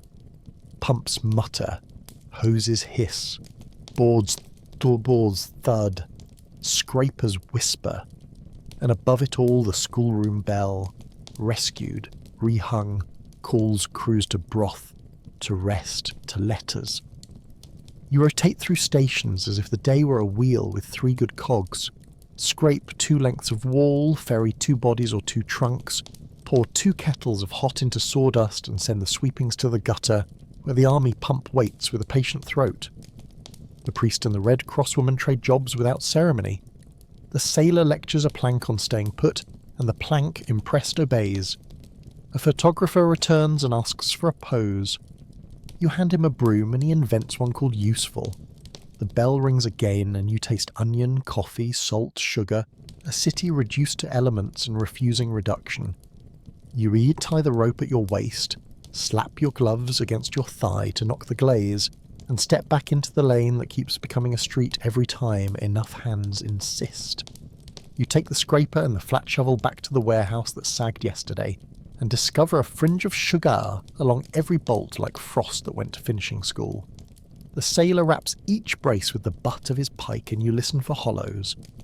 The good ones answer with a dull patience.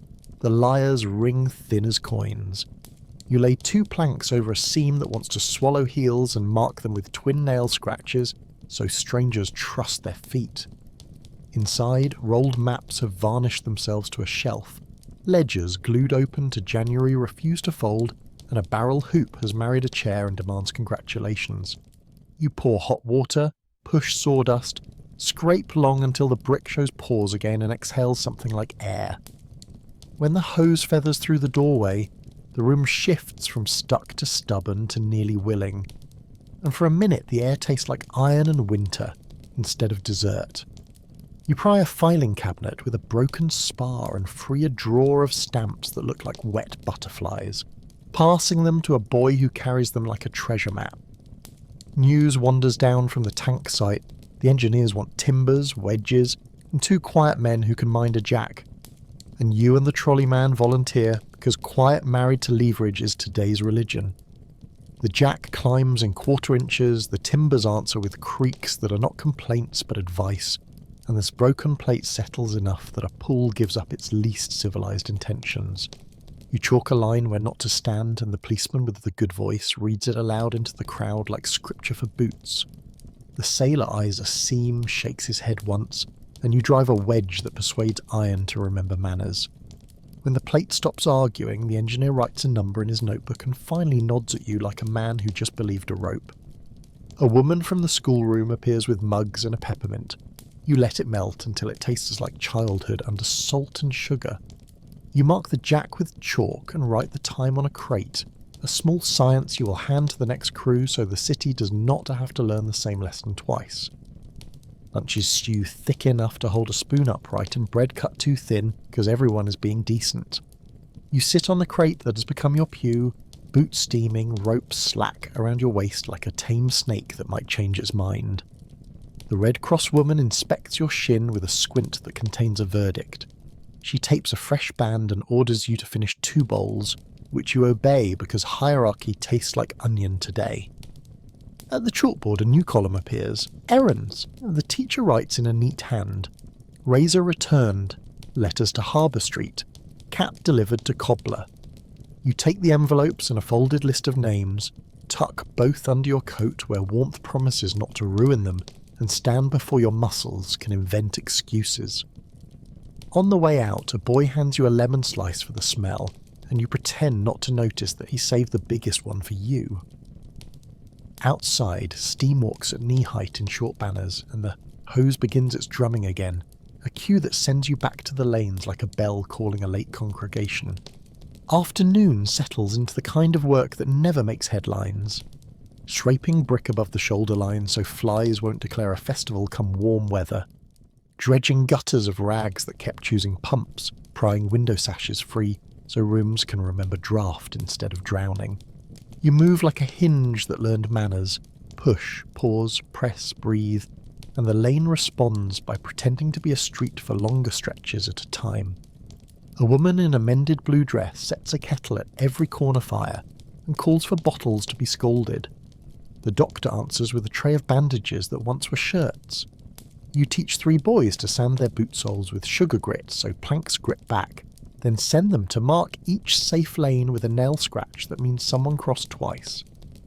By the pump, sawdust falls like brown snow and prints every heel that passes with a temporary map you trust more than promises. When the wind shifts east, the sweet turns to metal at the back of your throat and you swallow it without complaint. Work brings you to the print shop where type drawers ride the counter like low rafts and the hand press sulks with a platen glued shut. You wedge, the trolley man levers, the sailor counts in a quiet sea rhythm, and the platen sighs open with a polite curse that makes the printer grin despite himself. Type scatters into syrup and you rescue letters by handfuls, E's and A's like schools of dull fish, rare cues that cling to your glove, brass sorts that once corrected other people's mistakes. You rinse them in a basin until the water turns tea brown, lay them to dry on newsprint, and set the form with a line the printer dictates in a hoarse whisper. We are open for help. He ties the sheet to the door with string stolen from parcels and the notice flaps in the harbour wind, handsome as a banner that refuses despair. For a minute the room smells of ink more than sugar, and everyone remembers how paper can tell the truth without shouting. The printer presses a peppermint into your hand for luck, and you accept it like pay you never planned to take. Twilight returns with that pewter glaze and the wind does its jealous trick at your cuffs, but the lanes hold and the worst pools have shrunk into knee-deep arguments. You make one more tour from tank to harbour, touching knots, tapping boards, counting the barrels that mark places no foot should test in the dark. At the schoolroom door you return the barber's razor, now wrapped in paper and apology. The teacher checks off errands and trades you 3 letters to deliver on your way home, a concept that still feels theoretical. You tuck them next to your heart, adjust the groove where the rope saws your coat, and listen to the pump mutter like a drowsy animal that refuses to sleep. Down by the stable the mare noses your pocket and finds only twine. You promise oats tomorrow and she accepts without paperwork. When your name drifts from the bakery ward, you hear it as if from a long hallway, rise automatically, and discover you can still walk in a straight line. The bell rings once, thin but steady, and the block answers with the quiet shuffle of people who have decided to endure together. Night deals out a thin moon and a harder wind, and by its poor light you deliver the 3 letters the teacher tucked under your coat, stepping board to board like a cautious pilgrim. Harbour Street still wears a belt of brown at the knees, but thresholds have learned to breathe. You knock, s'il be clos, pass over paper that knows its way better than you do. A widow opens to kerosene and starch, thanks you with a nod that includes the whole block, then presses a crust into your hand like a receipt. A family on the second letter gathers in the hall so the envelope can be read aloud. The boy mouths the words first, then louder, then proud, and the room warms without fire.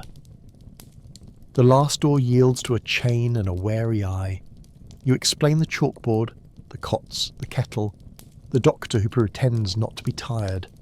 The chain comes off. You do not go inside because the day already owns your boots. Back at the corner you wipe sugar from the name on your sleeve and decide letters are another kind of rope. They carry weight, they pull, and sometimes they lift. Back on the block a new job waits with quiet teeth. A church nave varnished to the ankles, pews glued to the floor by sweetness that forgot mercy. The priest meets you with sleeves rolled, collar loosened, voice pitched to logistics. He has candles for light and buckets for argument. You lay planks between pews, scatter sand until the shine quits smiling, and feather hose into fans that don't insult the plaster. Hymnals peel off seats in slow sighs and go to the schoolroom to dry as if faith could be ironed. Bees are discussed in spring like a siege, so you scrape high, railbacks, windowsills, stone borders, every place a wing might vote to gather. Wax has gone brittle on the candle stubs. You pop each free, set them in a tin, and mark the tin for remelting. You test the organ pedals with the butt of your pike, and they answer willing. Kneelers release with little sighs, as if prayer were a hinge. When the font comes free with a wet pop, you steady it like a pail of live coals, set it on boards, and promise water later. The priest nods because promises are scaffolding today. A city inspector turns up with a measuring stick and an apology, and you grant him both so long as he learns a shovel. He maps depths and chalk onto door frames, ankle here, knee here, waist where the sweet thickens, and for once the marks do not scold, they instruct. You show him the trick of scraping above shoulder height to break the fly future, and he takes the strokes like penance. He forgets himself and steps off a plank. You catch his coat and set him back, then teach the boarders shuffle the sailor drilled into you yesterday. In the alley, a grocer's wagon becomes a ferry for parcels rescued from wrong shelves, potatoes that forgive, onions that argue, a sack of oats for the mayor, a tin of coffee that smells like mornings that don't exist yet. An old soldier's bundle appears with a letter stuck to it. You deliver both to the schoolroom, and the teacher adds 3 checks under errands. The inspector returns your scraper with a new respect and a list of addresses that need boards. You take the list, hand him the pike, and send him to learn the language of tapping until it becomes sense. The sailor suggests sledges, and the trolley man builds them out of failures. Door-on-barrel hoops, chair legs for runners, rope laced through hinge plates until the contraption learns manners. You grease the runners with axle and lard, then test the glide on the lane the hose carved earlier. It moves like a decent idea. Onto the sledge go blankets, kettles, a coil, and 3 pairs of boots whose owners keep pretending they don't need them. You ferry bakery to schoolroom to stable, stable to church, a slow circuit stitched with rope and hand signals. Palm flat means stop, 2 fingers means lift, tug on the tail means a seam is coming. A nurse rides once to count blue lips and send people nearer the stove. The messenger boy learns to lean his weight downhill and grins when the sledge obeys. When a runner grabs at a ripple, you pour sand, lift, breathe, rock the rope, and the contraption remembers glide. By sundown there are 3 sledges and a habit, which is how cities heal. Somewhere toward the tank, the ground gives a bass murmur you feel through your soles. Not danger now, but memory telling you to step with respect. Engineers mark triangles and murmur about seams and steel cooled on a wrong day. You file theories where you keep weather reports you cannot change. Your job is nearer. A cellar that smells of apples and rope, stairs wearing sugar slippers, a door that pretends it forgot how to open. You work the hinge, count with your breath, wedge a crate, and the panel yields enough to admit a lantern. A man sits on the 3rd step with a girl in his lap and a basket of winter apples wedged to his hip. They chose high ground and patience. You tie the rope around both, pass the basket to your coat like contraband, and walk them out by inches while the sailor keeps the board endwise against the current. On the curb, the girl chooses an apple for you, and it smells like a clean room no one has entered yet.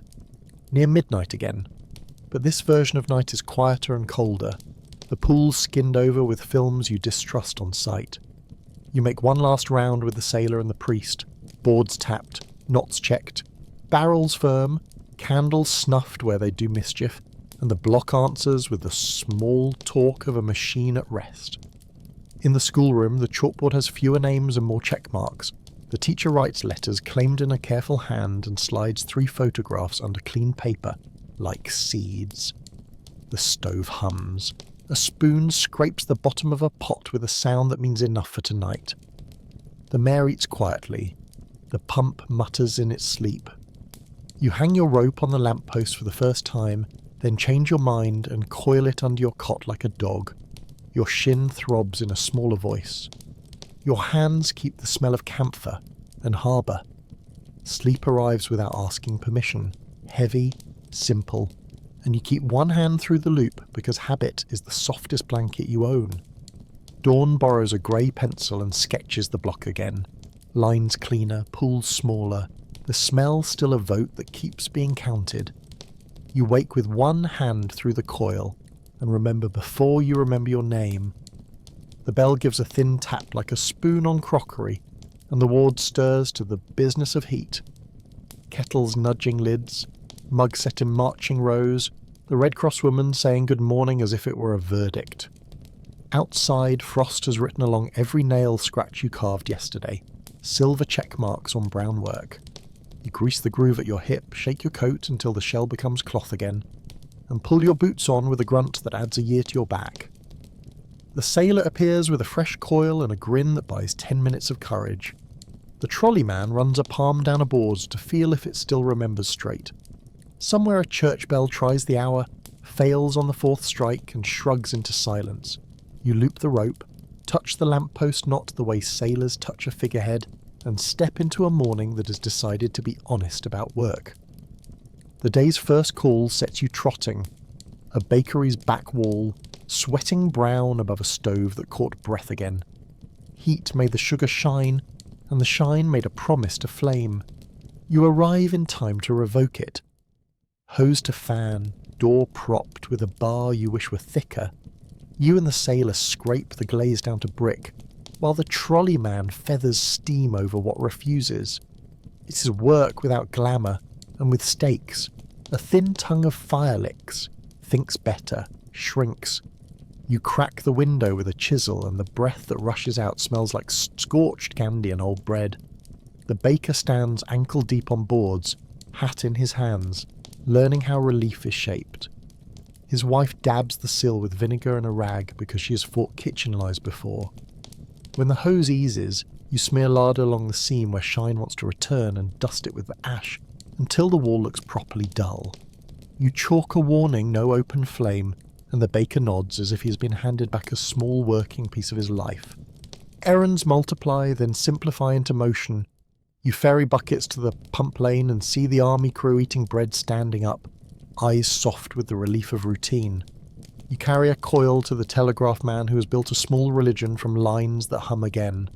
Messages leave in loops, and he writes received beside names on a yellow pad that makes a stack of worries shorter. At the stable the mare nickers low, eats oats rinsed clean of sugar, and stamps once as if rehearsing spring. A wagon arrives laden with straw and a boy rides it like a ship. You teach him to toss bales into corners where damp sulks.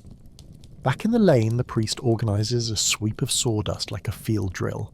Scatter, press, peel, carry. The printer tapes his notice straighter and hands you a stub of peppermint for a throat that has become a hinge. You swallow, breathe easier, and remember there is a second day to any disaster. A day made of chores that decide to be victories if repeated enough. Midday stretches, thin but bright, and you escort the engineer along the lane to the tank's ribs where numbers have replaced panic. He talks about brittle steel, about cool mornings and warm contents, about seams that learn different seasons on the same afternoon. You listen the way you listen to tide tables you cannot alter, then point where the curb still settles wrong, and the plank knocks with a question. He orders cribbing like a splint, and you build it with the trolley man. Timbers wedged, wedges kissed with the sledge, jack ratcheted a 1/4 inch at a time while the sailor reads the plate like weather. When the jack pauses, you chalk the time on a crate and the height on the timber, a ledger of inches that might matter later. The engineer nods at the triangle of barrels and rope you set yesterday, and adds one more line. Geometry, it turns out, is mercy drawn with string. You step back and the ground feels a little less like a rumour. You taste iron in the air and the harbour beyond it. Afternoon turns domestic in the small ways that prove a city wants itself back. Someone strings twine between two windows and socks salute the sun. Someone else beats rugs in the lane with the righteous joy violence deserves when pointed at dirt. You help the printer stand his forme again and he sets a second line, hot broth at schoolroom, then prints it 6 times so nobody has to ask. The cobbler reopens on 2 planks with a cat as foreman, taking wet boots with a look that says payment later is a fine currency. A woman lifts her fern to the sill and wipes each frond until green returns. A boy chalks arrows toward the clinic like a general who understands feet. You and the sailor haul barrels to mark the last deep pool, and the trolley man tightens lashings until rope looks pleased with itself. The wind smells of rope, broth, coal, and the faint apology of burnt sugar. For the first hour since the break, children play at the corner with a ball that sticks to nothing. Dusk files the day down to edges and leaves them clean. The hose team's reduced to 2, the pump to 1, the priest to a man with a broom who finishes a corner because corners are where laziness hides. You hang a board over a ditch you no longer want the night to discover, and scratch your 2 marks because habit stands guard while people sleep. In the schoolroom the bell is silent for the first hour since this began, and the quiet sits like a chair offered to a tired back. You scrub your coat with warm seawater, grease the groove at your hip, and tip your boots to the stove until steam walks off them like ghosts that finally took a hint. The sailor returns your peppermint with a grin. The trolley man dozes upright on a crate, hat over eyes, hand still knowing rope. You coil your line under the cot, lay one hand through it, and let the city fade to a hum that sounds like pumps far off and breath nearer. Sleep arrives, not soft but fair. Morning prints a thinner sweetness on the air, the kind you only notice when you stop to breathe, and you don't stop much. The block has learned the alphabet of boards and barrels. The lanes are sentences now, not guesses. You wake with one hand still looped through the coil, cut the night sugar shell off your coat with warm seawater, grease the groove at your hip because ritual is kinder than luck, and step back into a city that has decided to keep itself. Pumps mumble, hoses fuss. The schoolroom bell tries a polite tap and retires. At the tank site, engineers draw triangles on cards and argue in numbers that sound like distance. You answer with a wedge and a jack that speak 1/4 inches. A boy chalks letters claimed on the board and adds 2 checks. A girl in a red cap carries towels like mail and makes everyone stand taller when she passes.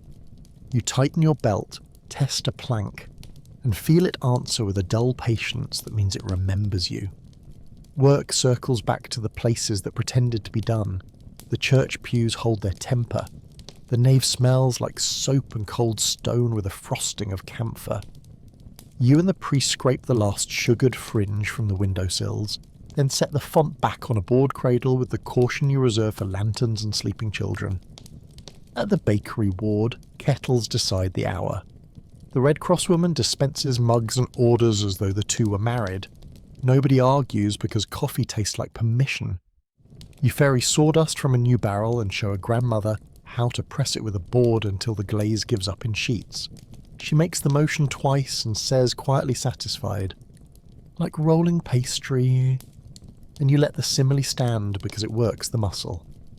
By the stable, the mare eats rinsed oats and leans her jaw into your palm until the throb in your shin remembers shame.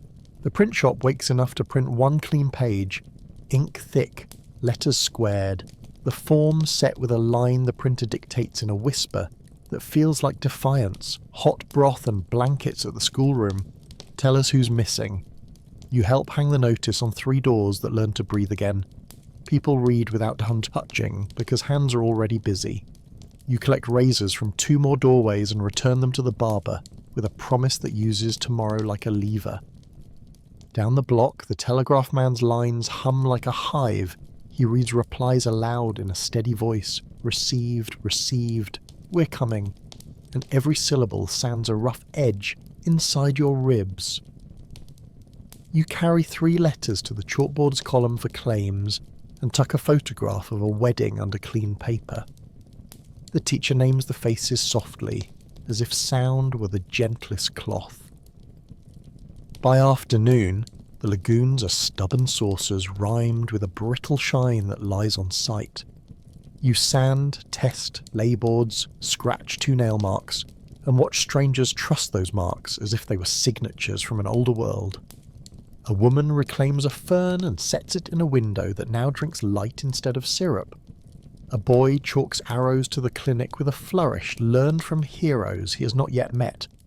You show the messenger crew how to wrap rope tails so they don't drink puddles, then send them on a circuit, clinic to ward, ward to stable, stable to church, with errand slips pinned to sleeves. The sailor checks lashings and says nothing. The trolley man puts axle grease on the stubborn knot that eats your coat. A priest lifts a bucket like any other man and makes a quiet gospel out of sweeping sawdust where feet will be. The tank site asks again. You go because that's the shape of the day. Circles, edges filed smoother. The same hinge persuaded to move a fraction easier. The engineers have braced the worst corner with cribbing. You add 2 wedges and mark the jack with chalk, time and height, a plain arithmetic a stranger can inherit without a speech. The air is iron plus bakery still, but the wind has more harbour in it, and that feels like an argument you might win. A glove rises from a thin pool and you catch it with the hook. A ring clinks inside and you hold the glove the way you would a bird. In the schoolroom you lay both in a shallow pan by the stove to soften their marriage. The teacher writes ring on the chalkboard with a small star, and people look at the word as if it were a warm lamp. You step back into the lane and tie the rope because your body has never learned another answer. Dusk arrives without the theatre. The pump drops to a patient mutter. The hoses tick as brass cools. Steam leaves boots and small banners and doesn't come back. You make one last tour, knots checked, barrels told rural sound, boards heel flat, lanterns snuffed where they'd think too much, and the block replies with a tired confidence you trust more than speeches. In the schoolroom, cots breathe. The bell is a quiet circle on its hook. The chalkboard's columns lean toward resolution without pretending to know the word. You hang your rope from the lamppost and, after a second thought, coil it under your cot again. One hand looped through, because habit is still the least expensive insurance at hand. Your shin hums a smaller note, your palms keep camphor and harbour. Sleep meets you halfway and for once lets you arrive without paying toll in memory. The city hums like a big animal dozing. You match its breath until the room chooses you for silence. By mid-morning the schoolroom stove owns a small miracle. The glove in the shallow pan relaxes its fist. The ring loosens like a word remembered, and the teacher lifts both with tongs as if heat were grammar. You hold the pan while a young woman steps forward, cheeks raw from wind, eyes fixed on the circle like it's a door she forgot how to open. It whispers her name, then his, off at sea, due back when the harbour remembers schedules, and the room goes quiet in a way that floats. You ease the glove open on a folded towel. The ring falls into your palm with a sugar click, dull gold smudged with brown. The woman tries to thank everyone at once and fails sweetly. The priest offers a bowl of warm water. The Red Cross woman adds a drop of oil. The teacher writes ring claimed and underlines it, a thin, careful stroke. You press the band into the woman's hand and it leaves a faint circle on your skin, a sticky halo that smells faintly of iron and bakery. When she slides it onto a string for now, the knot sits neat as a vow that knows it will be honoured. Outside, the street has traded catastrophe for chores. Boys with sawdust grey cuffs sweep the lane edges where boots track shine back onto brick. Girls ferry towels between stove and buckets like a choir with hot voices. Men measure nothing and fix it anyway. The sailor invents a new boardwalk over a place the hose forgot. The trolley man chalks arrows with a flourish that makes even directions behave. You and the printer carry his second page from door to door. Hot broth at schoolroom. Tell us who's missing. And the paper takes light like a promise each time you tie it off. A cat appears with a paw sugared to a mitten. The cobbler lifts her like a customer, oils, coaxes, frees claws one by one, and the cat departs with a back that pretends not to be grateful. A harmonica tries a proper tune and gets 3 notes right. On the 4th someone laughs, which is most of the cure. You rub the groove at your hip where the rope lives and discover skin there has decided to be a map. You walk the long curve from the broken tank toward the harbour with a bucket of tacks and a hammer that knows when to listen. The ribs shine where steel remembered itself, the cribbing holds its patient geometry, the no-go rope reads like a sentence the city can obey. Past the barrels the air shifts to salt and coal and fish, a more honest arithmetic. Gulls argue over nothing, the pump chews like a creature allowed to eat with its mouth open. You nail a keep clear placard to a post already busy with other signs. church times, trolley notices, a dance cancelled by sweetness. And think about how language looks when it has been wet. Down on the wharf, a man with tar on his sleeves teaches two boys how to coil line so it pays out without tantrum. You stop, watch, and then mirror the motion with the rope at your waist until your coil lies flattered and tidy as a sleeping dog. It is a small perfection in a day that keeps asking for them. When the wind shifts inland, you taste sugar again and forgive it, because forgiveness is cheaper than anger. Back in the houses, what's left of the flood has moved into corners the hose won't reach, and you learn the art of quiet rescue. In a parlour with antimacassars, stiff as armour, you slide a chair under a window that finally opens, prop the sash with a cut stick, and let winter pull the sweet out by inches. In a pantry, a row of jars varnished to their shelf agree to leave home if you warm a knife and talk gently to the seals. 3 come free, and the 4th breaks with a sound like a lesson. You find a boy cleaning playing cards, wiping red hearts until they reappear one by one, and show him flour first, not water. He nods like you just taught him algebra. In a back bedroom, a woman sleeps with her boots on because the floor is still an argument. You set planks in a narrow H and leave a note on the pillow, safe path, in a hand that surprises you by being neat. At each door you touch the hinge, because manners are what you can afford. At each threshold you pause and listen for the old talk of timber. Most of it has learned silence. Afternoon turns soft around the edges the way snow does before it chooses to fall, though the sky holds to pewter. The ward's grammar simplifies to sustenance and names. Mugs, bowls, letters, photographs. The teacher crosses letters to claim and opens a new column. Letters answered because reply means the day grew hands. The printer sets a small stack of cards. If you are safe, tell us. You deliver them as if they were bread. The cobbler returns a dozen boots in a line like soldiers. Laces oiled, tongue smoothed, notes pinned. Wear tomorrow. At the stable, the mare blows into your palm and leaves dew there. The boy strokes her neck and recites the list of saved animals in a voice that makes the room gentler. You and the sailor carry a trunk up 2 flights so a woman can sleep in a room that remembers dry. She thanks you and slips you a peppermint from a tin shaped like a ship. You do not save it. You put it in your mouth and you can breathe better at once. Mercy sometimes arrives with a paper label. Near dusk, quiet finally has room to sit beside you without insisting on conversation. You lean against the lamppost that has learned your knots and inventory what the day chose to keep. The ring reclaimed, the border lanes still honest, the kettle that had never ran dry, the chalkboard columns pushing toward an answer that will not be clean. The sailor rests his back to the post on the other side and says nothing. The trolley man tilts his hat over his eyes and snores like a small saw. The priest folds a broom into a corner as if tucking a child. You think about the first minute, the cough that became a roar, and then allow yourself one clean disbelief, that you walked into a river and did not stay. The rope around your waist feels lighter than it did on the first night. Your ribs know its message by heart. You tie it anyway, habit not superstition now, and make one last walk of the board lanes. Knots hold, barrels stand, boards answer with dull patience. A gull cries over the harbour and sounds like a hinge that finally learned oil. The city breathes, and you meet it halfway. Snow threatens and then thinks better of it, leaving only a finer cold that files every edge. You walk the lanes as if proofreading finger to the line, checking verbs, boards hold, barrels worn, knots speak.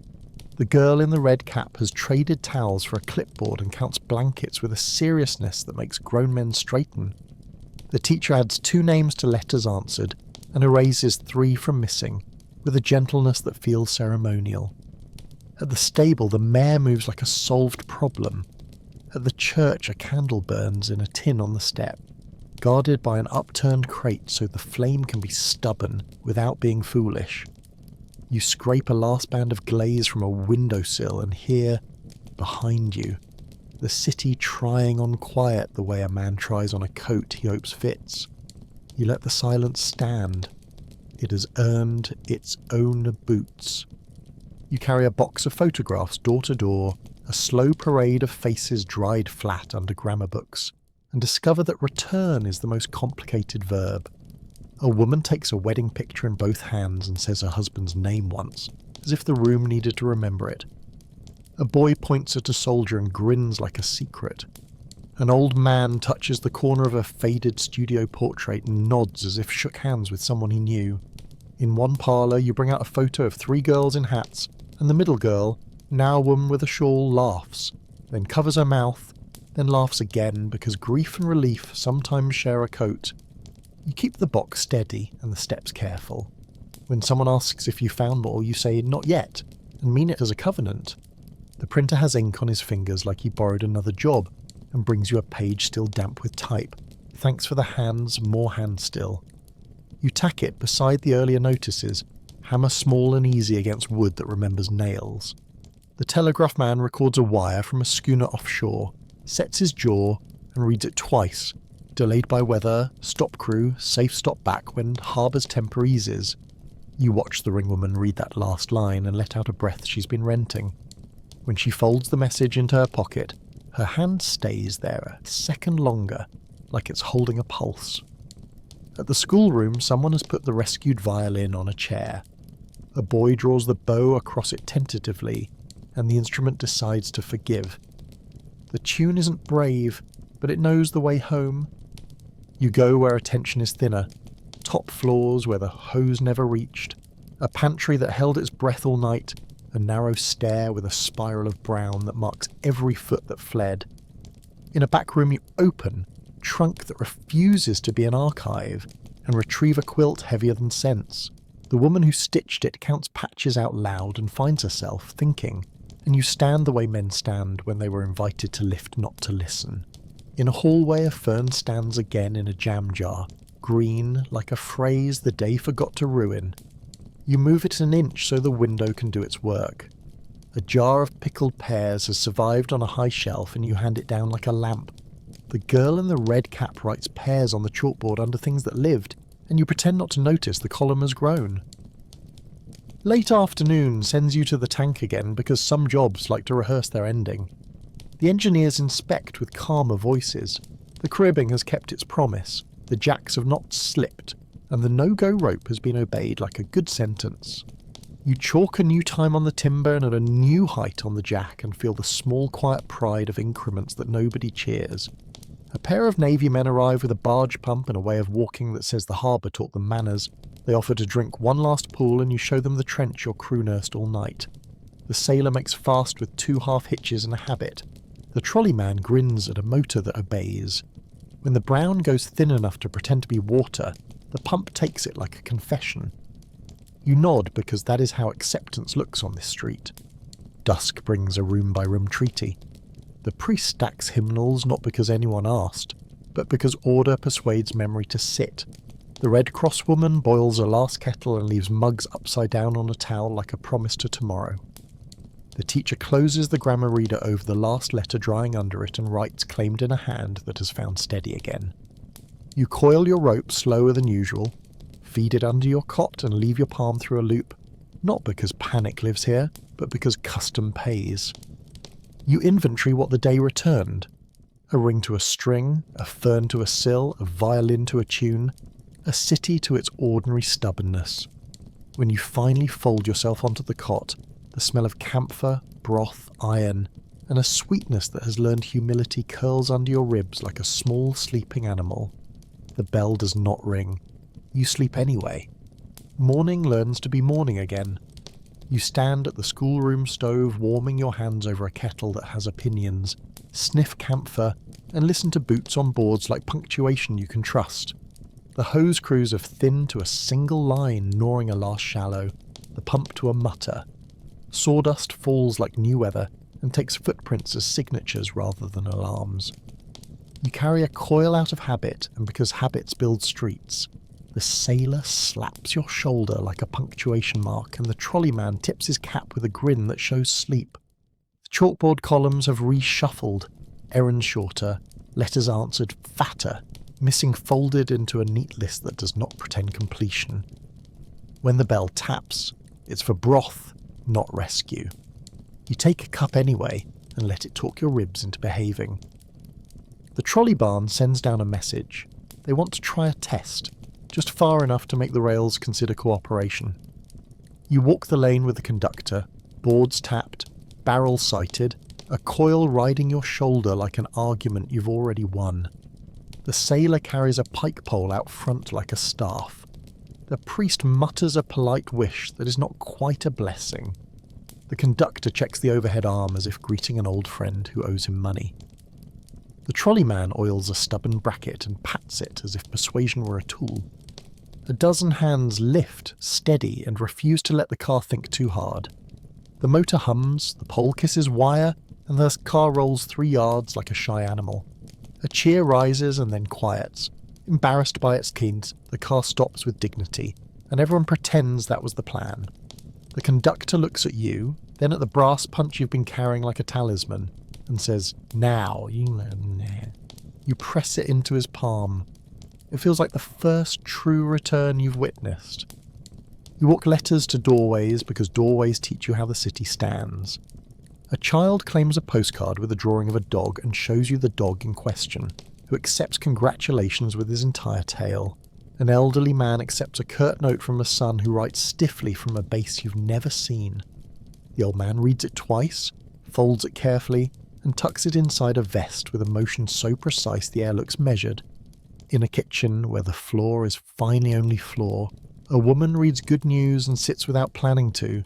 You slide a cup under her hand and it finds the handle like memory. On Harbour Street you pass a letter to a girl who promised to guard pears. She salutes you with a slice held on a fork and you eat because refusing would be treason. The chalkboard back at the schoolroom gathers new check marks like a ledger that believes in solvency again. By afternoon you can afford to repair rather than merely rescue. You and the sailor nail cleats at the foot of a stair that insisted on slipping. You and the trolley man reset a door that learned to be a raft, and now must remember to be a door. You and the printer stand a typecase and discover half the alphabet has been reclaimed.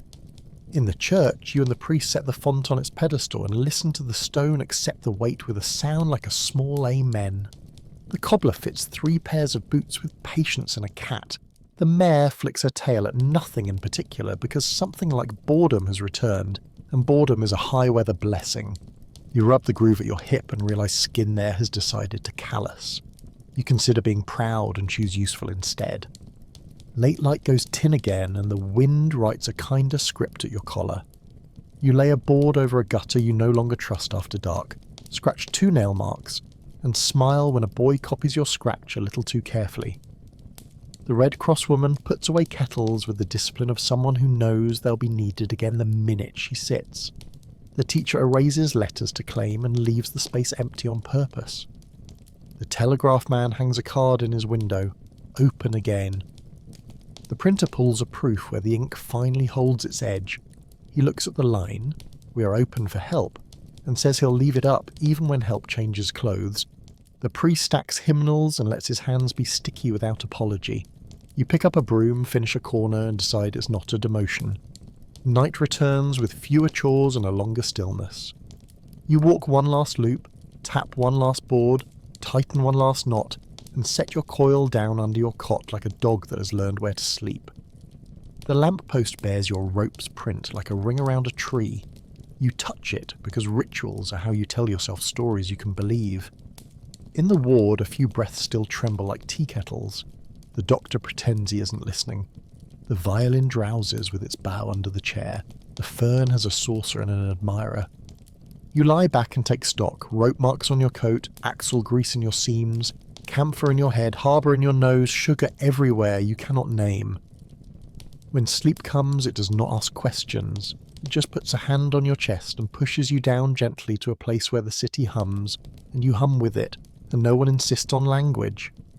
You wake to a city that chooses verbs like mend, wipe, and carry rather than save, and the difference lands softer than you expected. The hose sleeps coiled. The pump sulks with a dignity you admire. Sawdust has been replaced by brooms and buckets that smell like soap. The schoolroom chalkboard is almost domestic. Errands trimmed, letters answered a polite crowd, A new line added by the teacher in a neat hand. Cook stoves lit. With care. You take that as instruction and walk the block, touching hinges and planks the way you used to touch shoulders. The lamppost still wears your rope signature. You smooth it like you might a child's hair. The girl in the red cap counts towels, then corrects herself and counts stories. It seems accurate. Along the harbour, the gulls have changed arguments. They complain about bread again, not sweetness. And your nose reads morning as coal, fish, rope, and a memory that might become story if someone asks kindly. The Navy pump has gone to teach elsewhere. The Army one naps under a tarp, the engineer's cribbing holds without speeches. You bring a coil out of habit, and because habits make streets. The sailor raises a hand that says we will keep it this way. The trolley man shows you a stubble of brass he pocketed the first day, a bearing cap maybe, and says he'll return it to the car when the line runs true. On a stoop, a boy oils a baseball glove with kitchen fat and calls it science. You nod and do not argue. In the quiet chores, you find the most stubborn rescues. In a kitchen that once was soup to the ankles, you kneel to scrape the last fringe from the baseboard and talk the house into forgetting its time as a dessert. In a parlour, you separate two lace doilies that declared marriage under heat and now must divorce with dignity. In a pantry, you show a woman how to cradle a jar under a towel while a warmed knife whispers under the lid. She pretends not to cry when the seal sighs. A photograph stuck to glass finally lets go under steam and becomes a window for a face again. You slide it under a book without comment, and the teacher will find it later and do the naming. The printer's cat, now clean-footed, surveys your work with managerial approval. You accept your promotion without pay. The ringwoman returns with a shy bundle, a tin of toffee that survived because somebody forgot it, wrapped in wax paper that did not. She breaks it with a spoon and hands out shards that taste like childhood, if childhood had better teeth. You save a piece for the trolley man, and one for the sailor, and one for the girl in the red cap. The last sliver goes to the priest, who claims to dislike sweets and loses the argument with grace. At the schoolroom stove, the Red Cross woman teaches 3 boys to keep a kettle from boiling over by sliding it off the hottest ring. The knowledge lands in their hands like a useful myth. The chalkboard adds cat return to cobbler with a heart someone pretends not to have drawn. You visit the tank one last time, not because you must, but because courtesy is owed to large events that forgot their manners. The engineers have folded their triangles. Timber braces sit like old men in good chairs. The ribs rise and throw a shadow that the afternoon forgives. You touch the chalk mark you wrote yesterday, smudged now by weather and work, and decide that time can be your co-author when it wants. On your walk back, a camera finally catches you in between chores. The photographer asks for a pose and you hand him a broom. He raises an eyebrow, then takes the picture anyway. If it ever becomes print, you hope the ink smells more of paper than of yesterday. Twilight returns and the street does not tense. Fires burn only where they should. Windows leak only light. The last stubborn saucers have turned to tacky circles that boots ignore out of kindness. You hang your rope for the first time without the impulse to reclaim it, and discover the lamppost looks better with your loop dressed there than without. In the ward, cots are fewer, mugs are washed, and this violin has learned a tune that makes 3 people stop in the doorway without noticing. The teacher closes the grammar reader and puts away the pencil she's been holding like a baton.